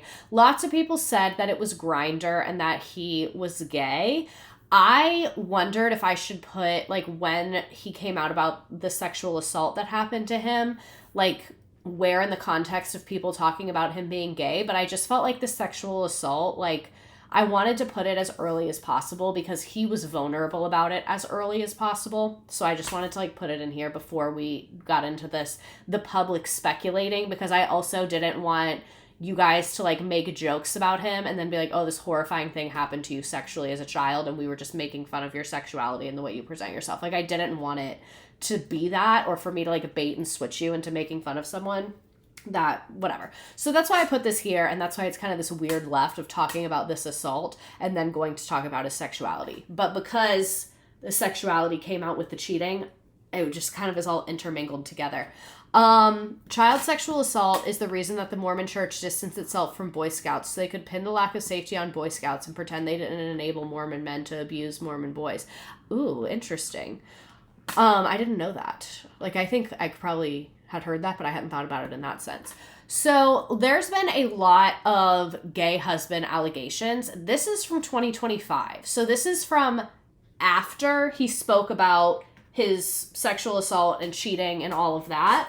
And not to say like, oh, don't think that I'm doing that thing where it's like, oh, getting assaulted makes you gay. Like, I'm just saying we're talking about his sexuality and her marriage, because this stream is about her, but I did want to talk about her marriage, and this is what they have to say about it, because lots of people make speculations about him being gay in their marriage. People say horrible things about how what happened to him, like, quote unquote, turned him gay, which I think is a horrifying thing to say to someone. And then people have also speculated, because like you saw, like he makes the dancing videos with her, like, you know what I'm saying? And they have their own number, so the bishops don't call 911. Yes, they do. That's what's crazy. Is like they literally have a network to protect predators. So like, let's say I'm a bishop and I find out that there's like assault and abuse in my church. I'm supposed to call the bishop hotline. You know where that goes? The Mormon Church's legal office, to the Mormon Church's lawyers, not to social workers, not to doctors, not to people to protect children, not to CPS. It goes to the church's lawyers first. that's who handles it. So like, it's so fucked up. But anyway, this is from 2025. So again, this is from 2024, where he shares all this stuff about their marriage. They're super vulnerable. And then even in following that, people are still making speculations about their marriage and sexuality and all these things. And I think it's really gross. So this is a People magazine article about it. And before I get into it, I want to just give like my 2 cents on it. And like I said, I purposely put this stuff after sharing his story and his words. It seems like they were both very entrenched in Mormonism. They were both raised Mormon through and through. I firmly believe the Mormon church is a child sex abuse cult. I think the Mormon church exists to abuse children. And I think that that is their core principle, is abusing children and predatory behavior. And it is a cult. So it seems like both Whitney and Connor have issues navigating that. Like, to be raised in a sex cult, and I think people have this like very black and white definition of a victim versus not a victim, when in reality, having a bishop ask you about sexual feelings when you're an 11-year-old girl, that's grooming, and that is inappropriate. Like, but it's all on like a spectrum. So I think like if you were raised in the Mormon church as a child, I think you probably have like fucked up stuff about sexuality. I think you probably don't have healthy boundaries. Like, I think you probably just have issues. Like, you just have issues. And like, that's like with peace and love, because you literally are a victim. And it feels so normal all the time. And like, then you get married and all that. So it just seems like, to me, they both have issues around their sexuality and their bodies, and they both have a lot, not, when I say issues, I mean trauma. That's what I'm saying, is trauma. Like, his trauma is very violent and very like to the forefront. She hasn't really shared anything along the same vein, so who's to say? But I think they probably just both have trauma around their sexuality, and I imagine that like that trauma dynamic in a marriage is very interesting to navigate. But it does seem like they really love each other. Like, it seems like they love each other, they care about each other, and I see them as very best friends and partners. Like, I think a lot of us have this definition: purity culture is grooming for rape culture and coercion. Exactly. So when you were raised and groomed into a culture of purity and coercion and power, it's going to be really hard for you to have a normal, healthy sex life. So, like, and my stance is, it's their marriage. They can share what they want to share about it. And that's that on that. Like, they don't have to tell us anything or not tell us anything about what happens in their bedroom. And like I said, it seems like they got together super young. They really are best friends and partners and support each other. And maybe their marriage looks a little different, or their dynamic is a little different than what my marriage is, or your marriage is, or whoever's marriages is. So what do they have to say on it? They post TikToks teasing their followers, because one comment they get a lot is that they are in a lavender marriage. A lavender marriage is when like a lesbian and a gay guy get married, like, for the community, to be like, look, we're so normal, and then they like do their own thing. Lots of people think they're in a lavender marriage, and Whitney said, we know our marriage, and also if people do have lavender marriages, there's nothing wrong with that. And I think that was the perfect thing to say. No notes, Whitney. No notes. No notes. Because she literally basically just said, fuck off. She said, fuck off. Why Whitney Rose there? Because that's how, like, I'm using Whitney Rose as a meme. Like, when I read that, I was like, oh. When she said, there's nothing wrong with that. Okay. And I think she believes that. Like, she grew up Mormon, and she's like, some people do that, and it's their right. And then they posted this in 2025. Proof that this isn't a lavender marriage.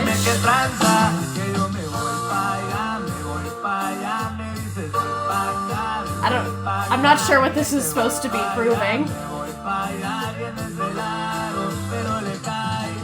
And like, they do have 3 kids. Like, those kids had to get here somehow.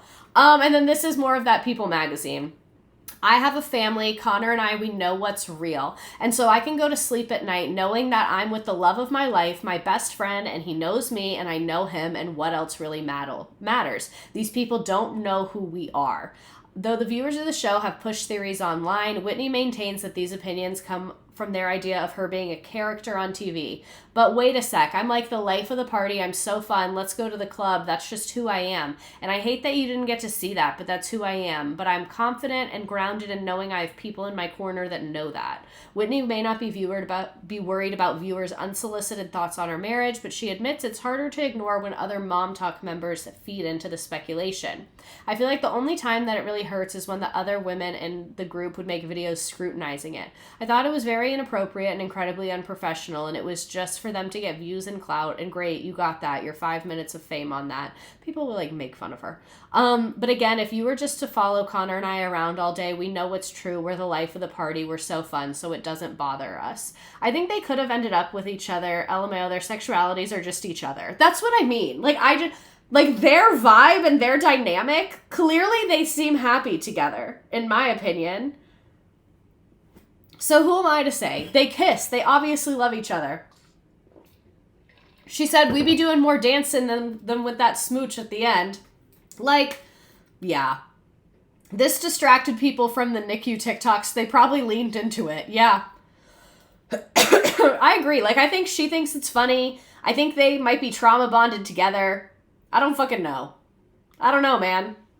And then I think she's evolving. Like, she is going to be a feminist in our lifetime. I believe it.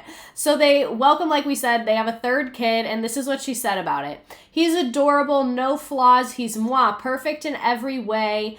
Completes the family for sure, because I'm out. I'm tapped out, girl. 3 is the new 6 in Utah. I feel like everyone's having 3 then tapping out.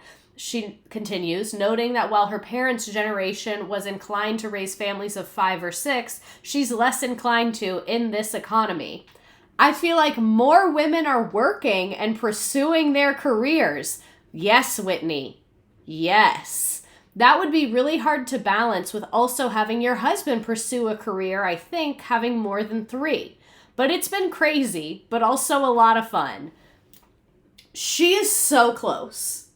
She's so close. She is connecting new neurons by the day. Trust and believe. So these are some random bits and pieces from a Vulture article in 2025. Whitney Leavitt is in the driver's seat of her Kia SUV waiting in line at Swig, a drive-through soda shop in St. George, Utah. It's the watering hole for practicing Mormons, the Patty's Pub for people who weren't allowed to drink but are allowed to get a sugar high. We're not huge soda drinkers, Leavitt tells me over the murmurs of her 3 kids seated behind us in bulky car seats. Billy, born in a television show episode airing this spring, quietly babbles as Sedona, 4 and precocious, manages her younger brother Liam too. Leavitt's husband Connor is squeezed behind them in the SUV's 3rd row. But when I have that soda craving, Leavitt continues, I'll go once every other week. And in the car, when Connor explains that he has used a flip phone for the past year, and it has nothing to do with the fact that he was previously caught on a dating app while married. Right. Nothing to do with it. Nothing at all.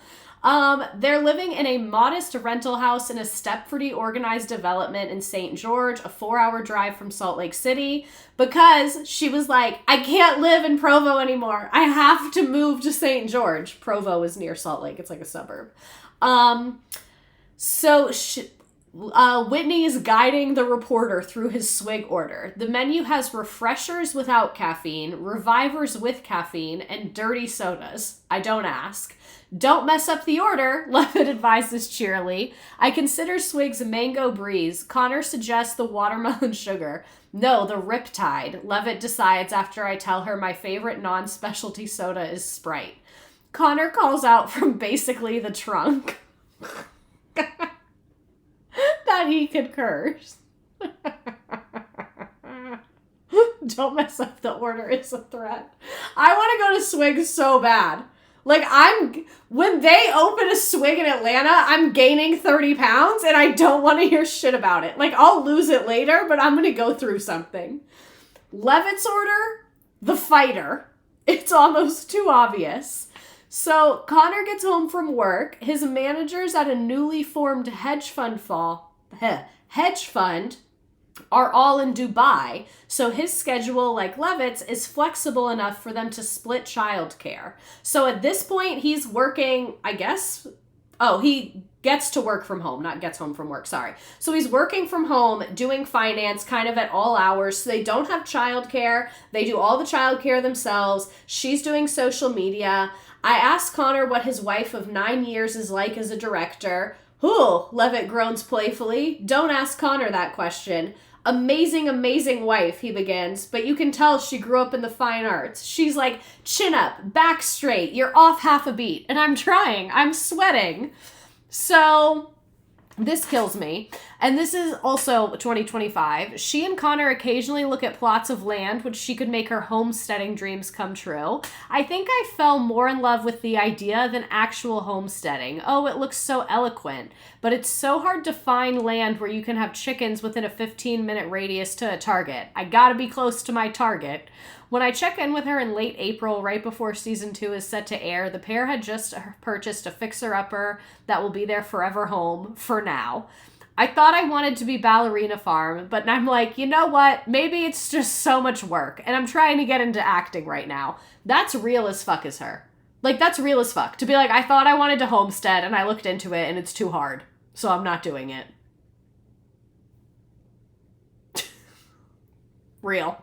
And there was an episode on the show where she, like, a friend of theirs had a homestead, so they went out there for a day, and she was, like, shoveling poop, and she was like, yeah, not for me. Not for me. And she said that the dances and the show are secondary to her real passion, which is acting. I feel like people don't like when I talk about acting. People won't take it seriously, even my friends or family. She says, half to me and half to Connor. It's so funny to me, babe, because the same thing as social media, I was like, I'm going to make it big on here. And friends and family were just like, okay, best of luck. And then I did it. She's kind of crazy, but I kind of love her. So she auditioned for tons of shows, romantic comedies, Ted Lasso, whatever. She did not get the part. She'll take any job now, but her dream role is fantasy. Put me in Lord of the Rings. Please let me be one of the elves. I love fantasy. I love reading it. I love watching it. I would love to be a part of a project like that. She watches me closely. She's sussing out how seriously I'm going to take her dream. I don't know how I'm going to navigate it, but I guess I'd be a reality star. I guess I'd be the first reality star that became a successful actress. Connor pauses from tending to Sedona, who just bit her tongue. Real. Well, Whitney's an incredibly talented actress. You really are. She smiles at her husband. Wow, thanks, babe. Come closer to the recorder and say those things. She's funny to me. And, like, this bitch looks awesome. Like, I'm not even gonna lie to you. Body T, your baby's not bald. You've had 3 kids. Your little husband is, like, obsessed with you. You're in a hot tub. She looks good. Like, she's kind of winning. I don't know. This is when I started to be like, you know what? Maybe. Like, in season 2, I was like, maybe I don't hate her. We're going to talk about this one time. I have a few slides. We're going to talk about this once. People always talk about her body. Her body has changed a lot from the beginning of the show to now. This is her at the season 2 premiere, so right at season 2, and then here's her in 2025, like close to 2 years after that, I think. So obviously, she looks a lot thinner. She also had a whole ass baby in between this time. Your baby's not bald. Mr. Redacted, you have a lot to say about babies today. Apparently I do. So let's talk about her body. We're just going to talk about what she said. You guys know me. I don't like to speculate about these things, but she has talked about it. So in 2023, she talked about this. She opened up about her health journey. She said she's always been happier when she embraces her body. It's what I have. It's a gift. And this is everything she has said about her various weight loss journey. And again, this woman has had 3 children. She has had 3 children between 2019 to 2024. That's a lot. That's a lot on any person. So Leavitt shared that she partnered with Weight Watchers in 2023. So this is, I think, right after she had her second baby. So she's on Weight Watchers. She said, I was feeling great, doing great, and got really excited. And then she felt like there was a halt. And she explained that she has hyperthyroidism. Very, very common in women. I don't know if it's anything to do with your hormones without having children. I have no idea. which made her retain weight. I also know it's very common to retain weight when you are postpartum because your body is like, we have to stay alive for your baby. So you're not going to lose weight no matter how little you're eating, is a real thing that happens to people. So, but she said that she had hyperthyroidism, and this is where the thyroid gland does not make enough hormones, causing your metabolism to slow down, and can make you gain weight unexpectedly or feel tired all the time. And so then in 2023, she decided to go on a GLP-1 to lose weight. She explained that the drug was regulating her blood sugar, and she wrote that she had a hard time losing weight after her kids, but lost 10 pounds in 1 month from the drug. She said that she stopped taking it because she had negative side effects. She said she had a love-hate relationship with the drug. I loved the weight loss. I hated how I felt on it. You constantly have diarrhea. You're nauseous. I feel like I'm easily irritable. And it's probably also because of suppressing my appetite. And she said that she was on it for 2 months and lost 20 pounds and then decided to stop taking it. She said, I'm grateful for the weight I lost, but I'm getting off of it. I've literally been sick for 2 months. I haven't felt like myself. And she said that she is focused on a healthier relationship with food. I have a very binge eating personality that I hate so much, but I'm working on it and it's getting better. By June 2025, she said that she had a healthier relationship with food. She said, I'm trying to think of the long haul, so no Ozempic this time. So again, she did Weight Watchers, then went on Ozempic, went off of Ozempic, had a third baby. Ozempic was before the third baby.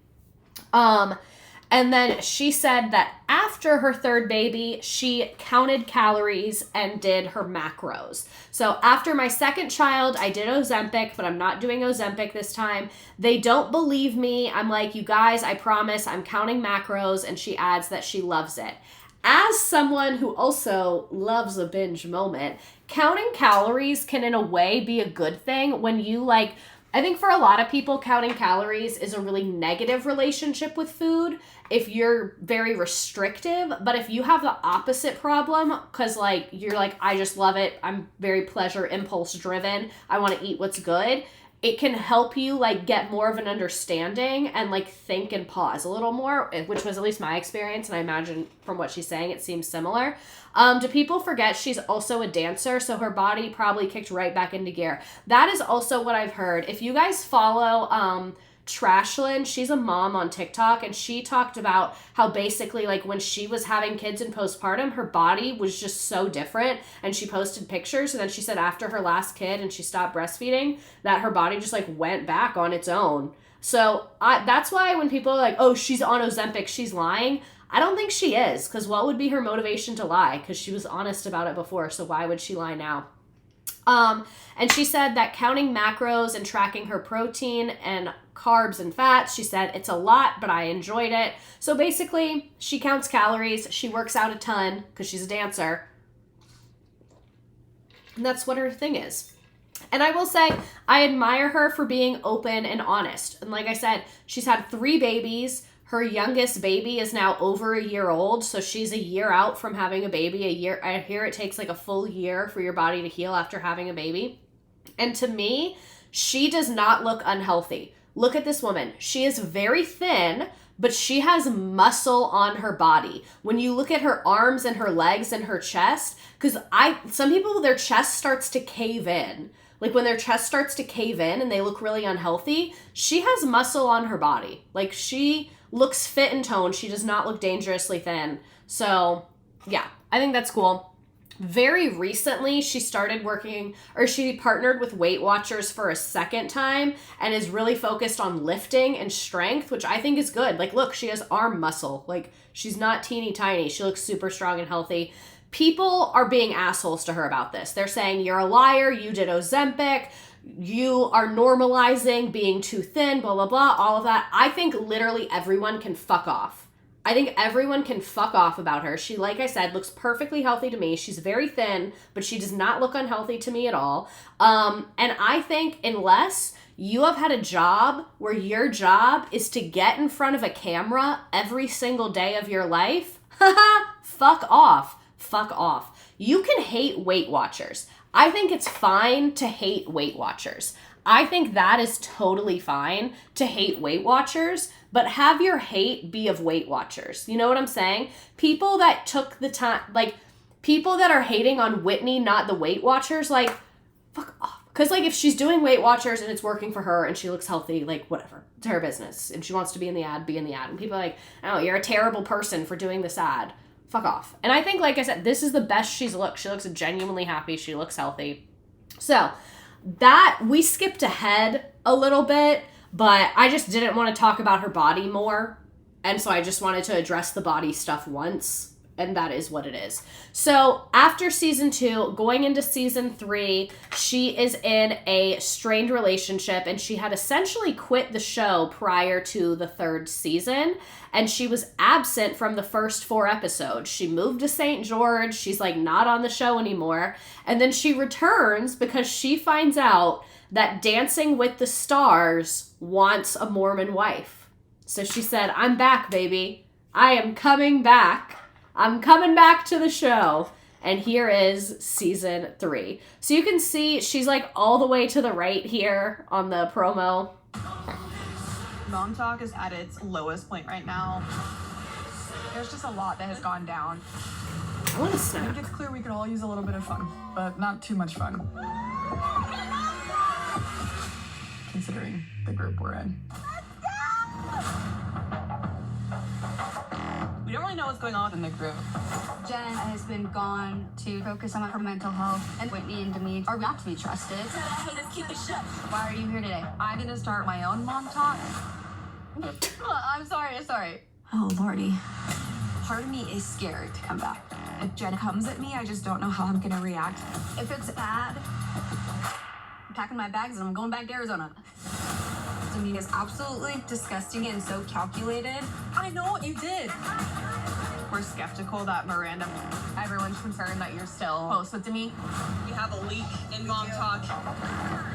Would you be open to the lie detector test? Worst case scenario, someone leaves with their extensions ripped out of their head. If there's one thing we're good at, it's getting to the bottom of a scandal. Oh my God. Marciano told me that you guys had sex. Oh, So you can see not much Whitney screen time in this trailer. Running around ruining marriages and Mom Talk. This is the same lie detector as last week. My reputation. This is something that could destroy her family. I'm gonna get the truth. Whitney and Connor had nothing to do with Vanderpump Villa. Neither of them went. When we come together, they can be the crazy ones. You know nothing. She turned the whole group against me. We're fighting for our families, and the girls are putting us through hell. I've been thinking a lot about my marriage. We are struggling behind closed doors. I did not see that one coming. My whole world is falling apart right now. God, I love this show. They make everything about themselves. I can't. I feel like a storm's coming. When this airs, it's all going public. That's why in the church they don't like you to drink, because things like these happen. Yikes. So Whitney is still trying to regain footing because, again, she left. Again, she leaves a lot. Whatever. And a key turning point is when Whitney decides to pursue Dancing with the Stars. Her decision is framed as a personal opportunity that lands poorly within the Mom Talk circle. Several of the women feel blindsided because she stepped away and then returned once she had like an opportunity, and the timing created resentment and long-standing tension, just like kept going. Michaela were less confrontational, but they were still visibly uncomfortable with the exit and return. Like, people really in Mom Talk did not like how she keeps leaving and coming back, which I think is really valid. I think you're just here for the zip line. No, literally, because she keeps leaving and then like the show comes back and she's like, I want to come back. And they're like, and then she was like, I'm going to start my own Mom Talk. And they're like, what the fuck are you talking about? So to give a timeline here, Secret Lives of season 3 was filmed from January to May of 2025, and then it premiered in November. So we're still in 2025. These ladies work. These seasons come out quick. And it gets announced that she is going to be on Dancing with the Stars June 30th. So during the filming of season 3, she does not know if she's going to be on Dancing with the Stars. All she knows is the Dancing with the Stars people want a Mormon wife. So she's like, let's get back on Mormon wives immediately. Season 3, or she gets back on Mormon wives. It's announced that she did get Dancing with the Stars, and then the season airs. So that's why the timeline's kind of weird, because like we know she's on Dancing with the Stars when the season is airing, when it's airing, she's like, I just really want it. So they're filming when she has a chance for Dancing with the Stars. The women do not really trust her. She's really fighting with Taylor because of loyalty and past behavior. She is in a more neutral situation with a lot of the other ladies. And her marriage seems to be a grounding but pressured storyline. And the attention of Dancing with the Stars increases visibility on them, obviously. And then Whitney starts to become very detached towards the end of the season. She is no longer fully centered in conflicts, but she's also not a trusted core member. She's just kind of there. Like, she's frequently questioned. Sometimes she's isolated. She doesn't fight with people. When the people are fighting, she kind of tries to, like, not really be involved. It's really giving, I'm just here for the zip line. Like, she's on the show, but you can tell her heart's not in it. She's not really fighting with the other women. And then during the season 3 reunion, it is announced that both Whitney and Jen are going to be on Secret Lives, or are going to be on Dancing with the Stars. They ended up wanting 2 Mormon wives. Originally, it was just going to be Whitney, and then they added Jen as well. And Jen was like, this has been my dream for my whole life. This has been my dream for my whole life.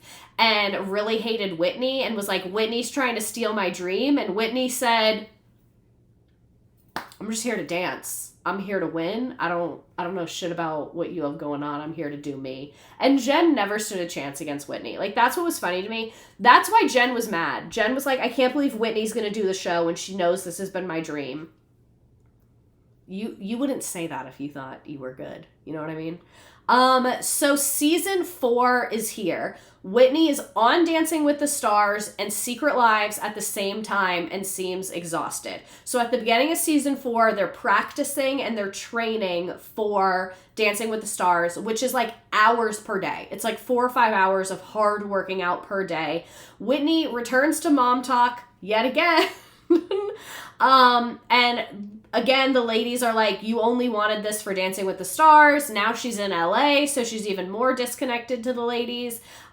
Macy and Layla are clearly still hesitant about her. And Michaela is like, I will be near you, but I don't want to be BFFs with you. And Demi is still pretty neutral towards her. She doesn't have like these close friendships in this anymore.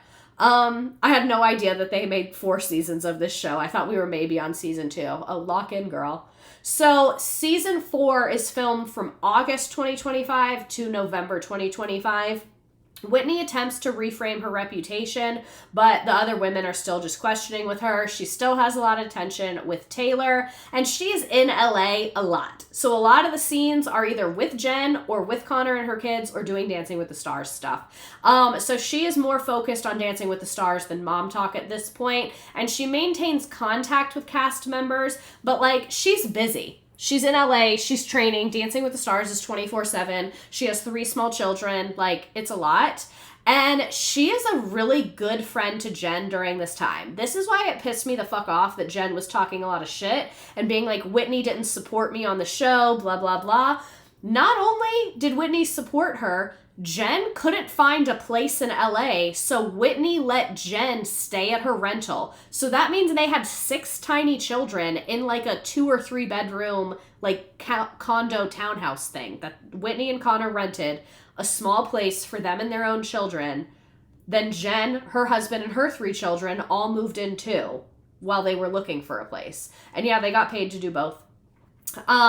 This moment contrasts Whitney's strained standing with the rest of Mom Talk, showing that she is really supportive in individual friendships, but there's a lot of tension back home. Whitney returns more fully to Utah life, but people still feel like she is not very loyal. Michaela and Layla remain distant, and Macy stays neutral. Demi and her are still kind of friends. Taylor again confronts Whitney, but their conflict still just never really gets resolved. Sometimes I wonder if Whitney was always hesitant about the Taylor Dakota DV stuff since season 1 she made comments in her interviews back then. She did in season 1 be like, Taylor shouldn't be the leader of this, Taylor's unstable, like she did have a lot to say. I still can't get over how Jen calls her a bad friend after Whitney literally welcomes her into her own home and they brought a moving truck. No, literally. Like, Whitney was like, yeah, I guess you can stay here for a couple days while you find a place, and they pull up in a U-Haul, which is crazy as hell. And Whitney loved Dancing with the Stars. Loved it. She said, I went from being a little girl on stage waving to my parents in the audience to now having my own kids watching me and hopefully seeing what it looks like to chase a dream with courage and heart. She crushed it on Dancing with the Stars. And Whitney carried Jen through so much. When Jen had problems in her marriage, when Jen was fighting with the other women, like Whitney was such a good friend to Jen. So I just thought that was bullshit that Jen didn't like recognize that. And I thought this was really cute. I found this on TikTok. Someone like made a side-by-side of Whitney dancing on TikTok versus Whitney doing TikTok dances on Dancing with the Stars. And she just looks so much happier. I love the red hair on her. She came such a far way. So now we're going to watch some clips of her on Dancing with the Stars. She is genuinely so good. She is so good. It's like, you can tell she's professionally trained. Does she naturally have blonde hair because all the kids are blonde? I think her hair color is similar to mine. So this is very common with blondes. I had blonde hair like that when I was little, and it fades as you get older. It gets darker into like a dark blonde, light brown. And so what a lot of blondes do is they take this and they bleach it to maintain that like blonde. Whitney was doing that, I believe, and then she went red. I love the red on her. I love it on her. You guys know I have an itch to do something with my hair, so it has crossed my mind. So here's her on Dancing with the Stars. Genuinely so good. Dancing the Samba. These are in no particular order. I just picked some of them. With her partner Mark Ballas, it's Whitney Leavitt.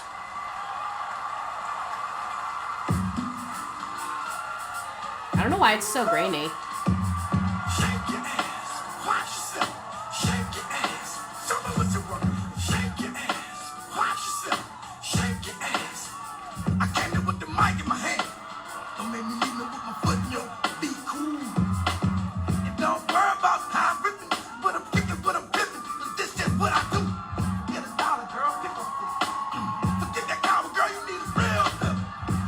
Blurry. Hopefully the other ones are better.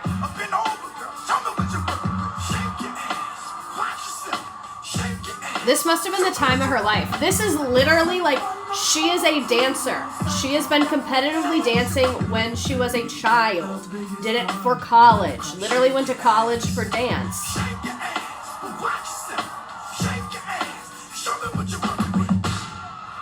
Never forget when Jen said, I know who I'm not voting for. Yeah, I just felt like Jen was so shady to her throughout it. Dancing the Cha-Cha. With her partner Mark Ballas, it's Whitney Leavitt.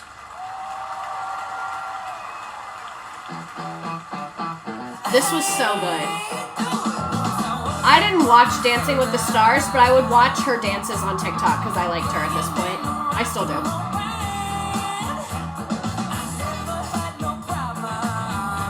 She's fun to watch because you can tell she's having fun.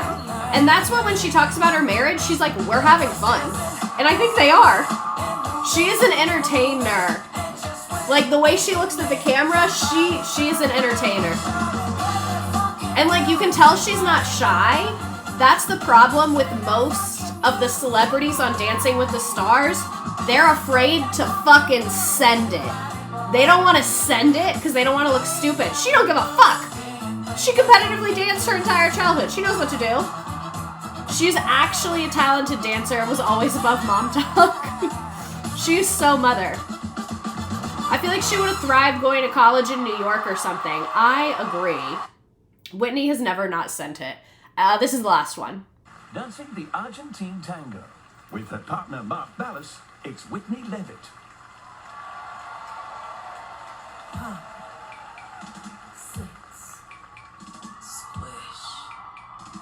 She said, secret lives, maybe the whole country is watching me cha-cha. Really strong contender for chat of the night.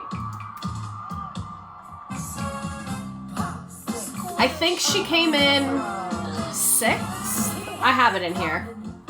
Oh, we're talking about Broadway, don't worry. She made it to the semifinals. And people were pissed when she got voted off because apparently some other person on the show, something happened, I don't know. Her partner probably loved getting to dance with her since she was already great and trained. Yeah. Salt Lake City about 2 years ago, and he told me he was single. No, I don't think she was on the same one as Ariana. He had 6 wives. One of those Mormons, you know? Some guys just can't hold their arsenic. Like, she's a performer. Doing the lyrics to the camera, most people cannot focus enough to do that when they're learning steps. This is great. Where's my popcorn?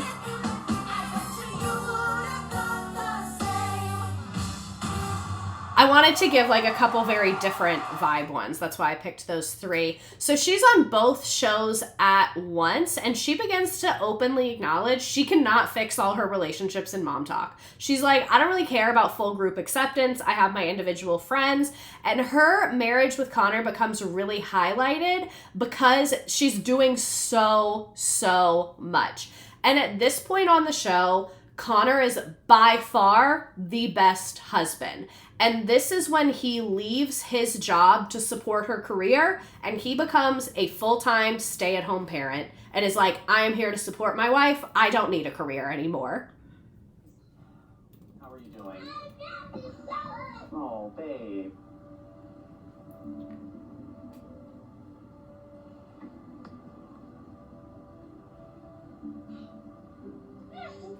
No, I haven't done anything for Billy.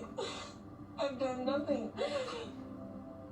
I'm feeling like the worst mom. I'm trying to do it all right now, and I feel defeated. I just don't feel like I've been as present and have been showing up for... And keep in mind, with her first 2 kids, she was the stay-at-home parent, and she was like, she went on more than they show in this, where she's like, I didn't do any of the baby stuff and the baby book and the little pictures and all this stuff with Billy because after she had her baby, it was like filming Dancing with the Stars, boom. my kids like how I would like to. You don't need to worry about that. I have that covered, I promise. But I feel like that's just one small thing to a much bigger picture. What's going on? Like, he's so nice. See, I don't want you to feel mom guilt. Ugh, Zach warning. I do miss you. I try my best to have a nurturing side, but like I'm not mom, and I can't. It's hard for me to fill that void with them. Even disgusting. And it makes me worried for our marriage because I don't think this life in Hollywood's really set up. Like, it's not really super conducive with like a healthy marriage. For example, 2 days ago, Jan's a great guy. I have no issues with Jan, super respectful, but...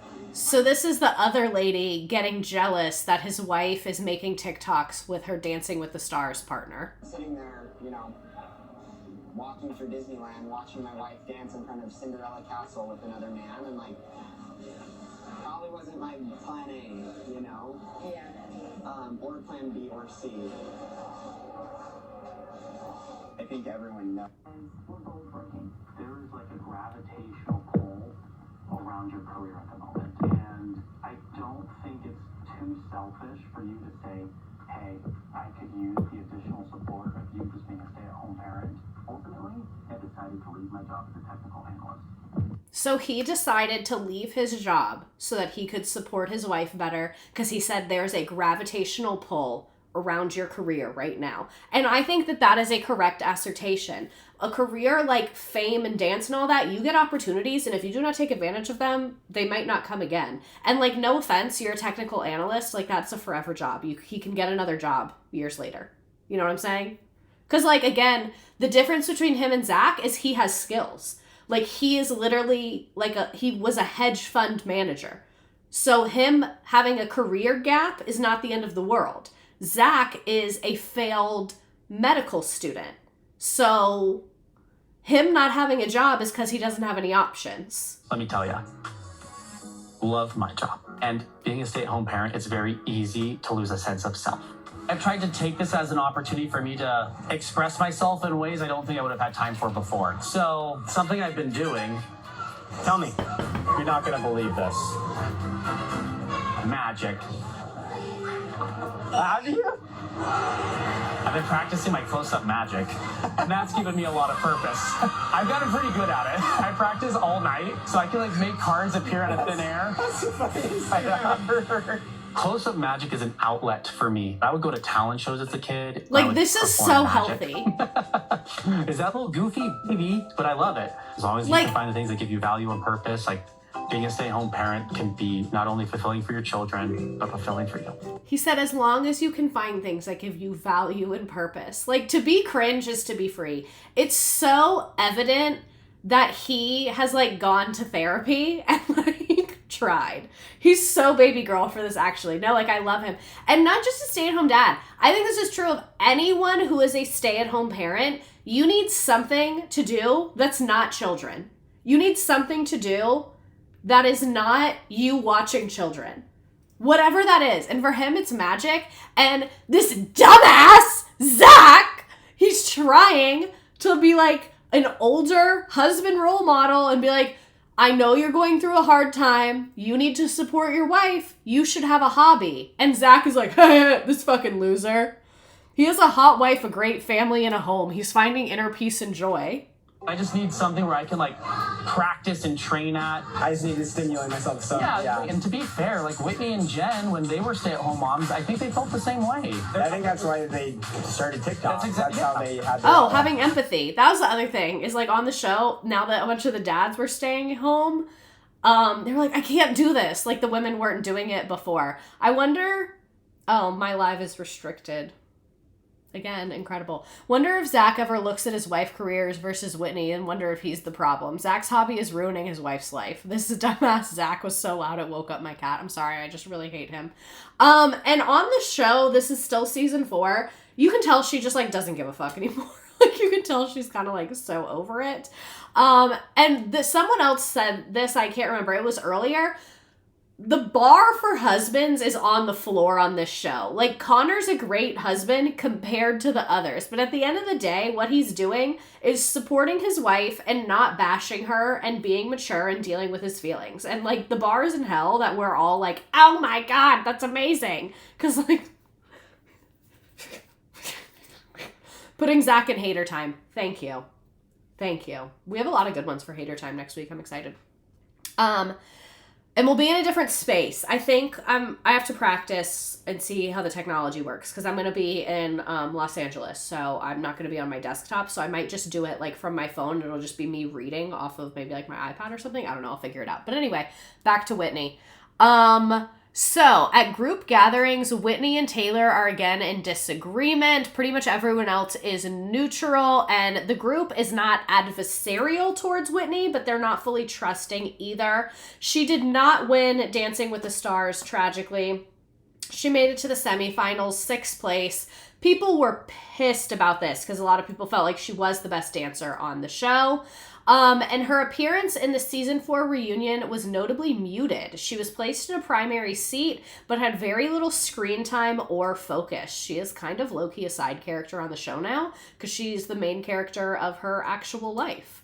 And then it is announced that Whitney is going to make her Broadway debut as Roxy Hart in Chicago. This is in the end of 2025 that this is announced. So 2025 is a very, very, very big year for her, and her career is now no longer a Mormon wife TikToker, in my opinion. Definitively, she now has a career performing.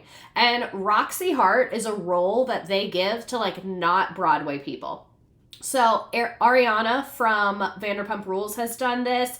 Erica Jane from Real Housewives of Beverly Hills have done this. Usually they find someone who can sing and can dance, because Ariana went to school for theater. Erica Jane is a performer. They find someone with those talents, but that has not done Broadway. They're a big name, but they've not done Broadway, and they put them into this role of Roxy Hart. That is a very, very common thing. Her 2025 timeline is almost on par with Bethany. No, it really, really is. And people have always wondered about her politics. Apparently she was a Republican. Like in 2020, she was a full Republican. She was raised Mormon. Are we shocked? But I think they've come around because Connor was liking a bunch of comments about politics. So these are comments that he liked. Guys, he's liking comments for what we're all wondering. I think that means he's joined Miranda, Layla, and Chase in the Cool Kids Club, because a lot of people thought that everyone from Secret Lives was MAGA, and a couple cast members like Layla and Miranda and Michaela have been like, hey, we are not MAGA. We do not support that. And Whitney and Connor didn't say that, but they've been like hinting at it. Can we take this as a sign that we're in a safe place? Yes, Connor, getting out of Utah seems to have been so good for you guys. Someone said, but they voted for the Cheeto Man. He liked. You guys keep saying this, but nobody has provided any proof. But would you have voted for Mom Donnie and he liked that? I'm choosing to believe this means blue hearts. So again, they literally were raised in a child sex cult, and it seems like they are deconstructing that together, which I think would be hard. Imagine marrying someone in the context of a high control religion and then like learning about the world together. They have not said we're not Mormon anymore. They've not said anything of the sort, but that's just the vibes that I'm picking up. And then this is an article from 2026 about her being on Broadway. Hi, congratulations. How are you feeling? I couldn't be more grateful. I was very intimidated stepping into this role. I've never done something like this, and the cast, the crew, the management, they all gave me the confidence I really needed. We went out and celebrated together. It's a win for all of us. All of us hold that title. You have a dance background. I was really nervous. When most people say you've got to start somewhere, it's like a local church production, not Broadway. I guess for me in that situation I was in, being on reality TV, people have so many opinions, and I was worried. What if people don't enjoy it? I just want to show people that I'm putting in the work, and this is my passion. With Roxy specifically, you're the latest in a long line of non-traditional casting, specifically from reality TV. She said there was a lot of big shoes to fill. Ariana Madix gave me some good advice because you're really just thrown into it. She said it's important to be surrounded by people who support you and know what they're doing. You're used to playing yourself, blah, blah, blah. She just kind of talks about the show. Roxy Hart is probably one of the biggest anti-heroines in musical theater. From your first seasons of Secret Lives, do you feel like you were the anti-hero? There's only so much you see in someone's life when we're talking about reality TV.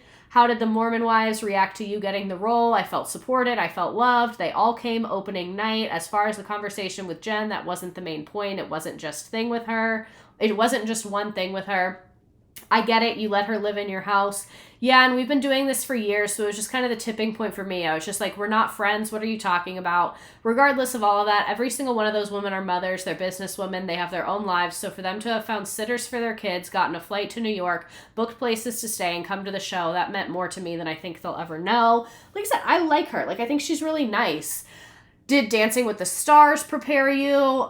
She said, even with the schedule, I wasn't used to being away from my kids that much, so that was the biggest adjustment. She said she's figuring that out. Yeah, this is just like an interview with her on the show in Broadway, and she fucking crushed it. She crushed it.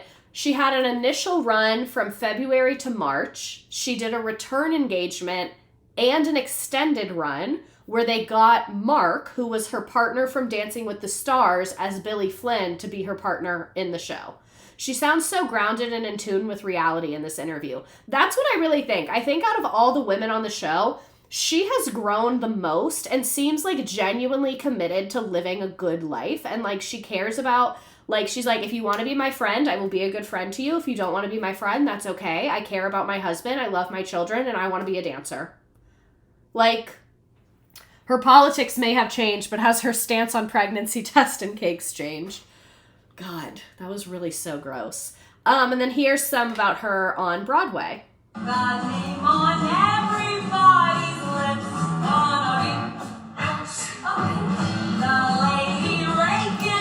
And she broke box office records. She crushed it. Objectively crushed it.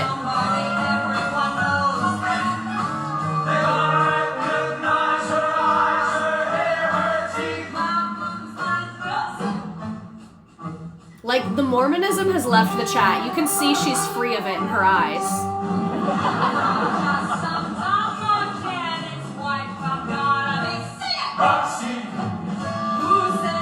There's videos of Ariana. I bet you can find them.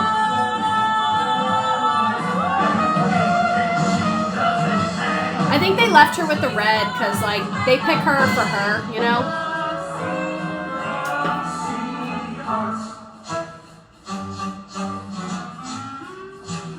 So yeah, super crushed it.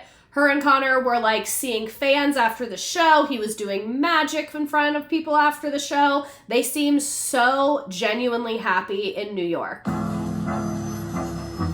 look lonely. I love this bag. I love her purse here. Fix that.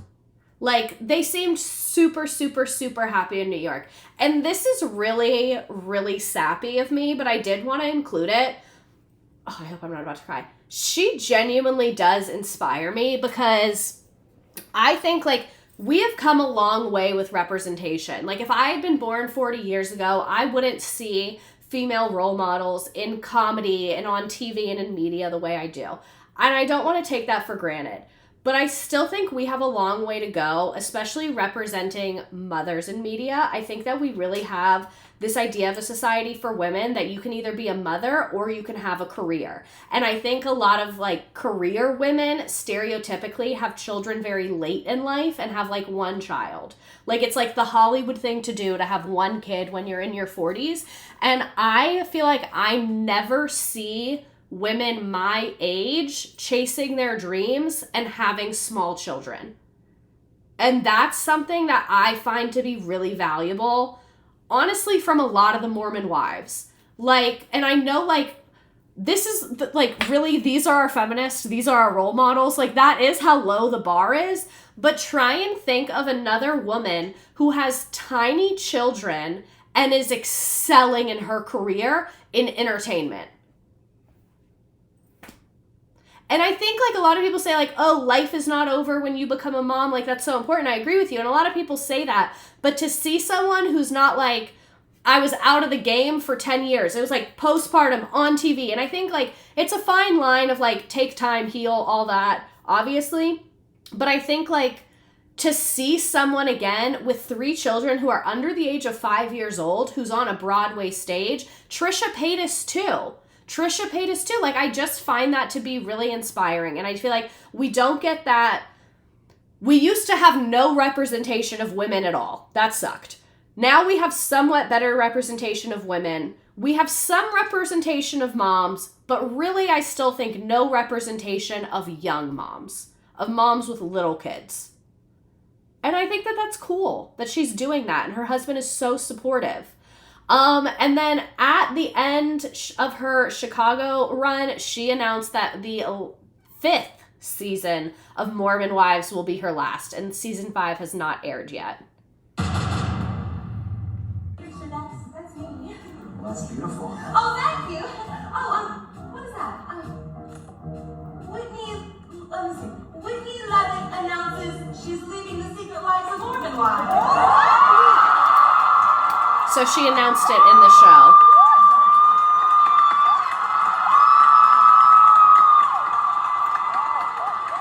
She is done with the Mormon Wives. I always knew this. Okay. You're going to want to sit down for this video.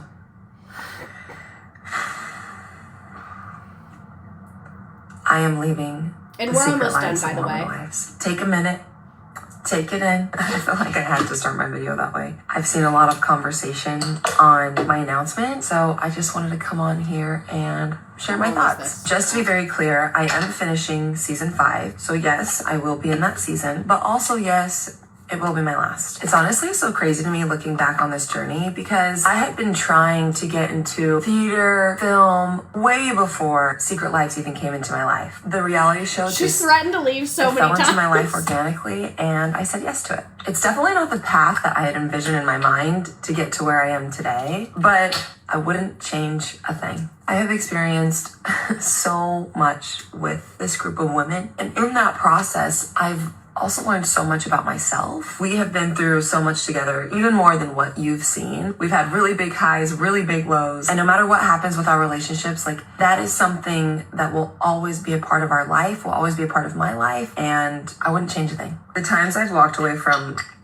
quote unquote mom talk, it came from a place of anger and frustration. But this time is significantly different because I'm leaving with gratitude. I feel content. I feel like this is a chapter that's closing in my life. And honestly, I believe that's how it was always meant to be. I'm so grateful for the Secret Lives of Mormon Wives. It's got me where I am today. It's given me the opportunities that you all have seen, but I'm ready. I'm ready for the next chapter. And I cannot wait to share with you guys what's next. Bye. And then this is her leaving the Broadway show, which again, those go for a limited run, so that was to be expected.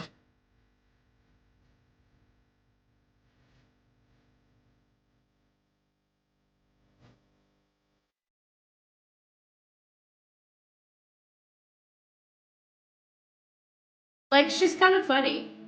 Her TikToks are funny. Where I got to yell at Mark.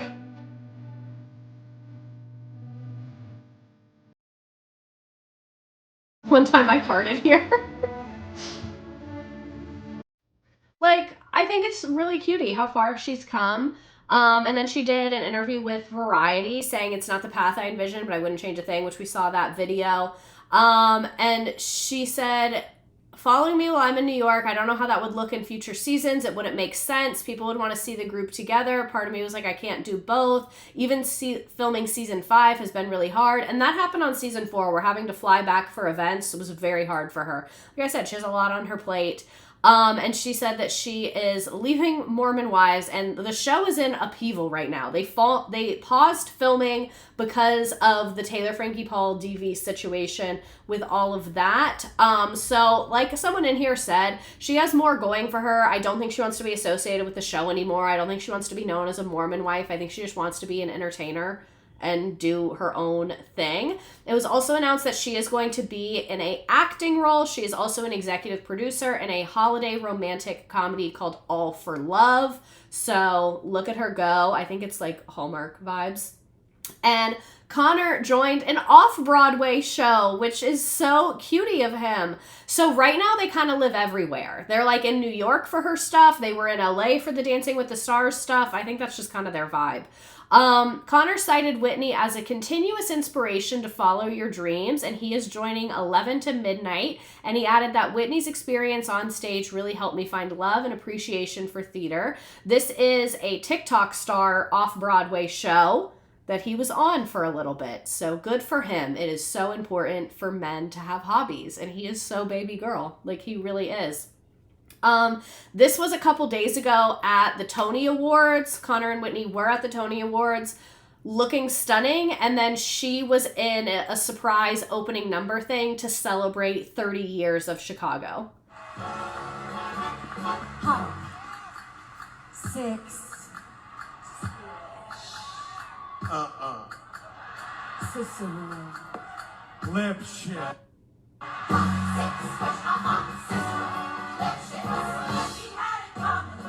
I want to see Chicago. I think I watched it like on a TV. The Tony opening was good. I'm not like an award show person, so this is my first time seeing it. She was born to do this kind of thing. Like, I really think she is talented. So I wanted to end with some TikToks of just her and Connor. I think they're fun, and I like them, and I would hang out with them. Like, I think they literally seem like fun, nice people. I'm more neutral on her after this stream. Like I said, I think, like, I did not like her in season 1. It seems like she grew a lot, and I think she has redeeming qualities.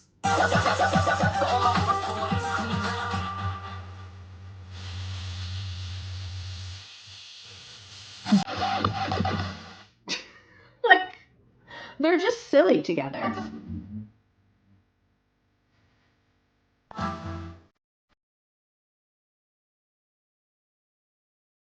Like, it's their kids. They're living. Like,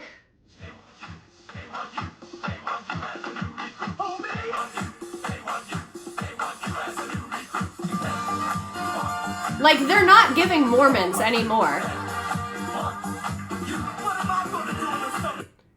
Can we please not put the kids out there, though? What I will say, her account is mostly her.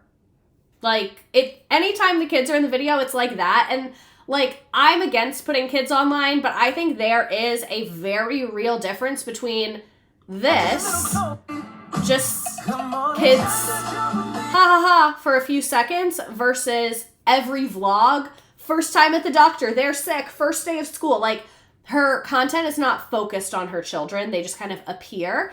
And new show coming, maybe. It's been about 4 years of my life, she told host Kelly Clarkson on her show. Every time I left, it wasn't with gratitude, but this time I'm excited. And she said she is starting a production company. Leavitt Media House has officially launched, and we are working on something big. It felt like a fever dream talking about Broadway. It was something I always wanted to do. It never felt possible. It was life-changing.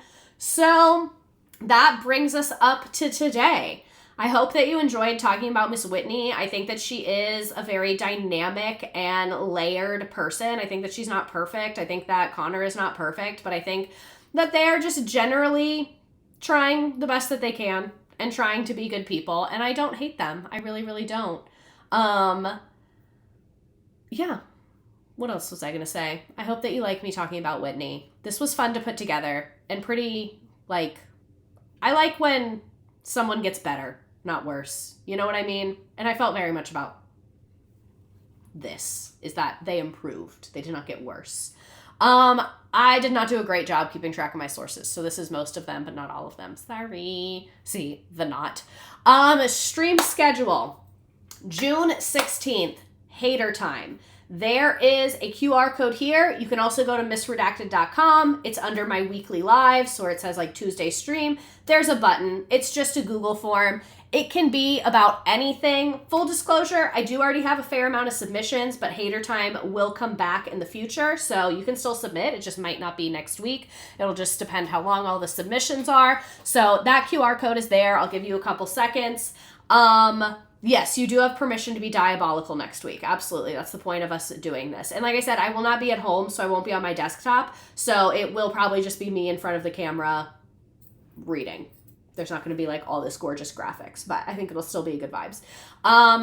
June 23rd, we are talking about Eric Adams. It'll be a joke. It's not going to be very serious. Then we're going to talk about Taylor. Taylor might end up being 2 parts. After Taylor, we're going to talk about probably Kevin O'Leary, but maybe I'll change my mind. And we will talk about Maria Montessori, I promise. I just like really wanted to rot. Like I was just like in a brain rot reality TV state, and I wanted to be in that. And it just felt wrong to do Maria Montessori through that lens, but we will do Maria Montessori eventually. Okay, what else? Oh, our freaking game. I made you a game. Let me get it set up for you. We're going to do the jungle because I like the music on that one, and I think Whitney would appreciate it. Okay. I've done Jeffree Star. Jeffree Star's on my YouTube.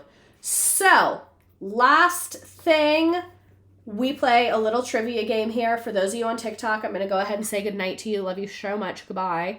Dun, dun, dun, dun, dun.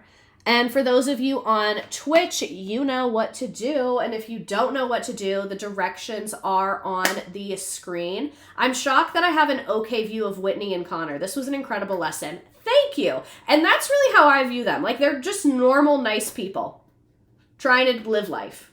And I see that in them. And that's what I hoped you all would see too. But anyway, here's the directions for the game. You don't need an account. You don't need an app. If it tells you that, just be like, no, thank you. You do need to put in your name. You can put a fake name. You don't have to put your real name. It will show up on my screen. I put the link in the chat. You can do this on your phone. You can do this in a new tab. If you do not want to concern yourself with this game, you do not have to. And you can see the questions on my screen, so you can still like kind of half-ass participate. Perfect stream. Love seeing the nuance in other people. It's good for my brain. Please promote old streams more. I always forget they exist. I will actually write that down right now, because my cutie little assistant girl has been making those nice little collages I've been putting on Instagram. So I will tell her to make some more about the past people and topics. while you all join the game. I'm gonna put it on the list for next week though, because low-key I'm already giving her too much work this week.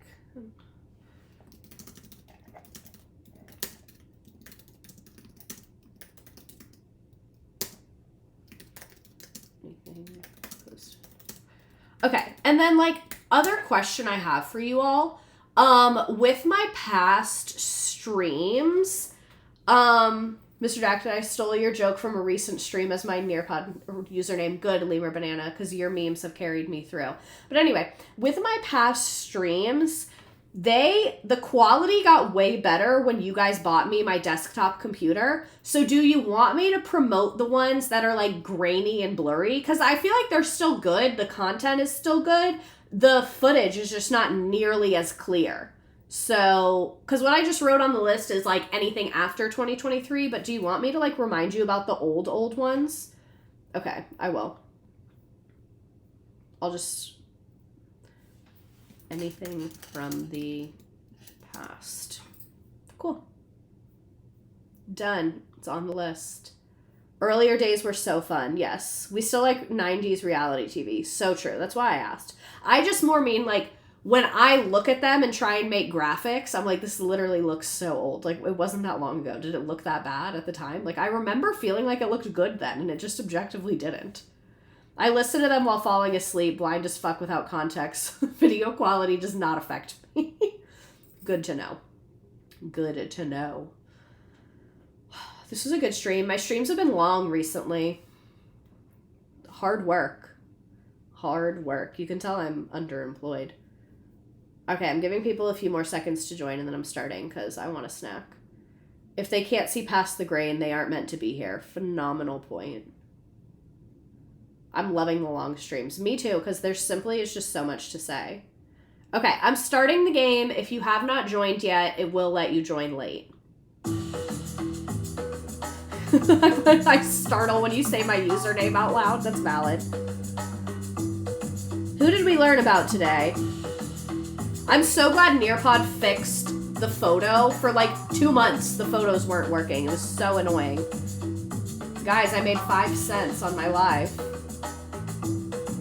Worth it. Not in it for the money.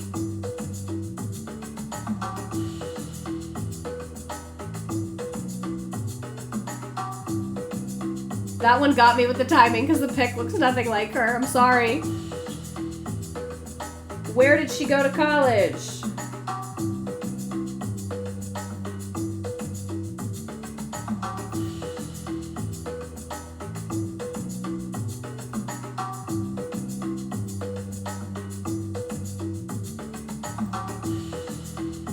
Can you give me 4 cents? How do I give you 4 cents? I'll send it to you through the US mail. 4 individual pennies.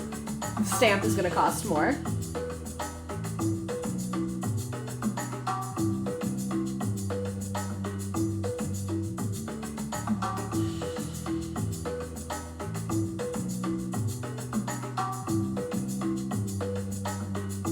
You guys, this is so first world problems. But I bought a pack of toothbrushes and I thought they were electric and they're not. So now I just like fucking have these toothbrushes. Isn't that so annoying? And I literally searched pack of electric toothbrushes and they still came up. Leave me alone. Like, why would I want that? I have nothing on the diehard Mormon Wives watchers. And then a bunch of them are like so much money. Like, no.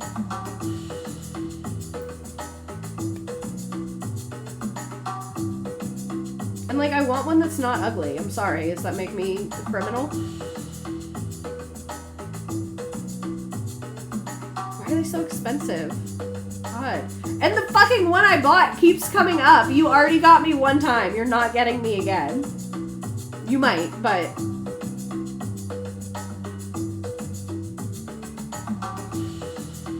Oh, I guess you're right. I shouldn't return them because I can use them for cleaning. I actually have something that needs to be done with that I've been avoiding. This is a child's one. Is that good? Okay, I think I just have to get the ugly ones. Like, the Vivid is what it is.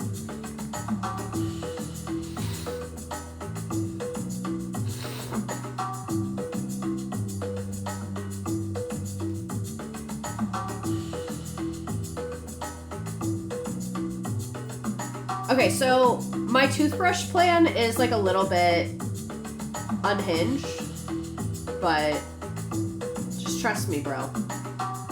Just trust me. This was my first time tuning in, but I love it here. We'll be back ASAP. Thank you for the lesson. Oh, I'm glad. We're here every Tuesday, 7 p.m. Eastern. Oh, and someone asked if Fraz is going to be at Hater Time. I don't know. Maybe. Because I'll be on the West Coast, so it'll be the middle of the day, and she has kids, so she might pop in for a little bit, but she probably won't be there the whole time.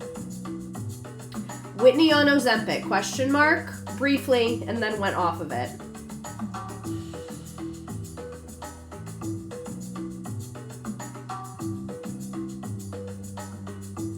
What other shows was Whitney on?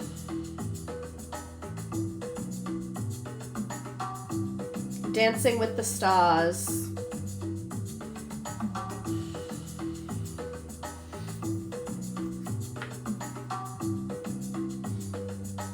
What show did Whitney do on Broadway? Really hoping someone gets the reference here. Really hoping someone gets it. This is a deep cut reference as a wrong answer choice. You can finish the game and then we'll talk about it. Also, I got this like Chinese Fitbit, and I'm like not even being racist when I say that. Like, it literally is like from China, and I really love it, but it's in like metric. So like it says it's 25 degrees right now, and like everything's metric on it. So like when it's tracking my runs, it's like kilometers, and it's like unchangeable. Like I try a million times. It said to update it because it says you can, but it's literally not there. Who is achieving all their dreams and looking amazing while doing it?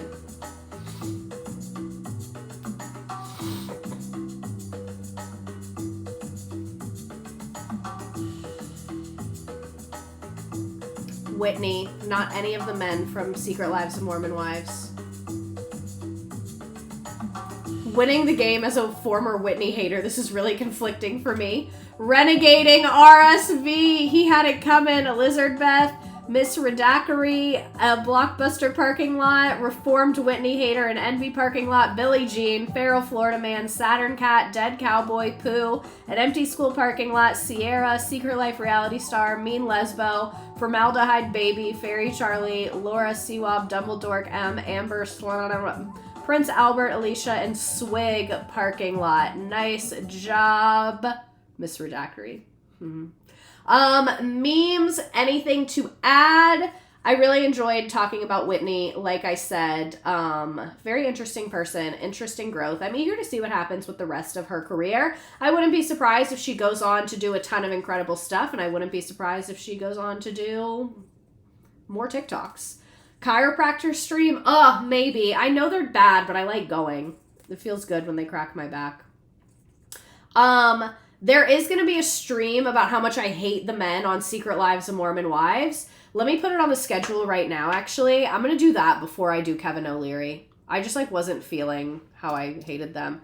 And Taylor probably needs to be 2 parts. So we're just going to go ahead and make Taylor 2 parts. And then next we are going to talk about, what did I say? Men I hate on Secret Lives of Mormon Wives. Not going to talk about their backgrounds, not going to be nuanced, not going to talk about their childhoods. We're literally just going to go through how much we hate all of them and why. Don't mess up the order. And that's probably exactly how she looked too. Oh my god, I'm so happy Lemur Banana's back with their memes. Some obstacle, every single vehicle Whitney has ever driven. My theory, all the Secret Lives people are in lavender marriages and that's why they're all swinging. I don't think these are AI. Okay, this I felt like I had seen. Throwback pics.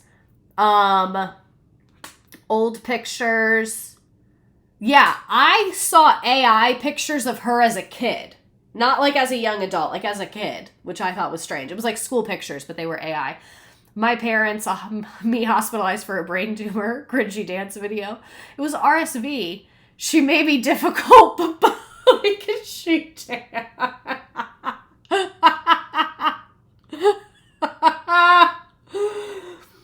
That was a good one. Oh, these are good tonight. The vulture rider at Connor packed in his 3 under 5 in the back seat, ready to speak his mind. And the fact that Connor's in the back seat is what's killing me. Whitney living her Katie hair in fantasy in Uganda.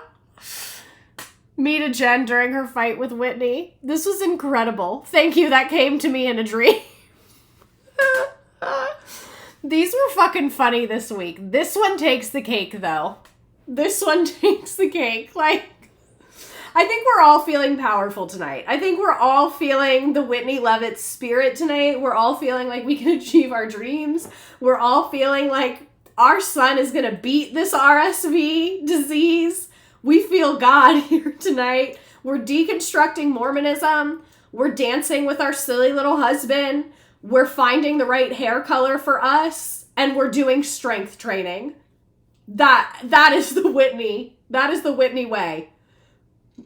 Have fun with your husband, find your right hair color, do strength training, and follow your dreams. Okay, thank you so much for being here. I will see you next Tuesday for Hater Time. You can still submit on Hater Time. The link is on my website, misredacted.com. You can also join my Discord to talk to us anytime. And sometimes you get pics of my dinner in there. Love you so much. Thank you for being here, and I will see you next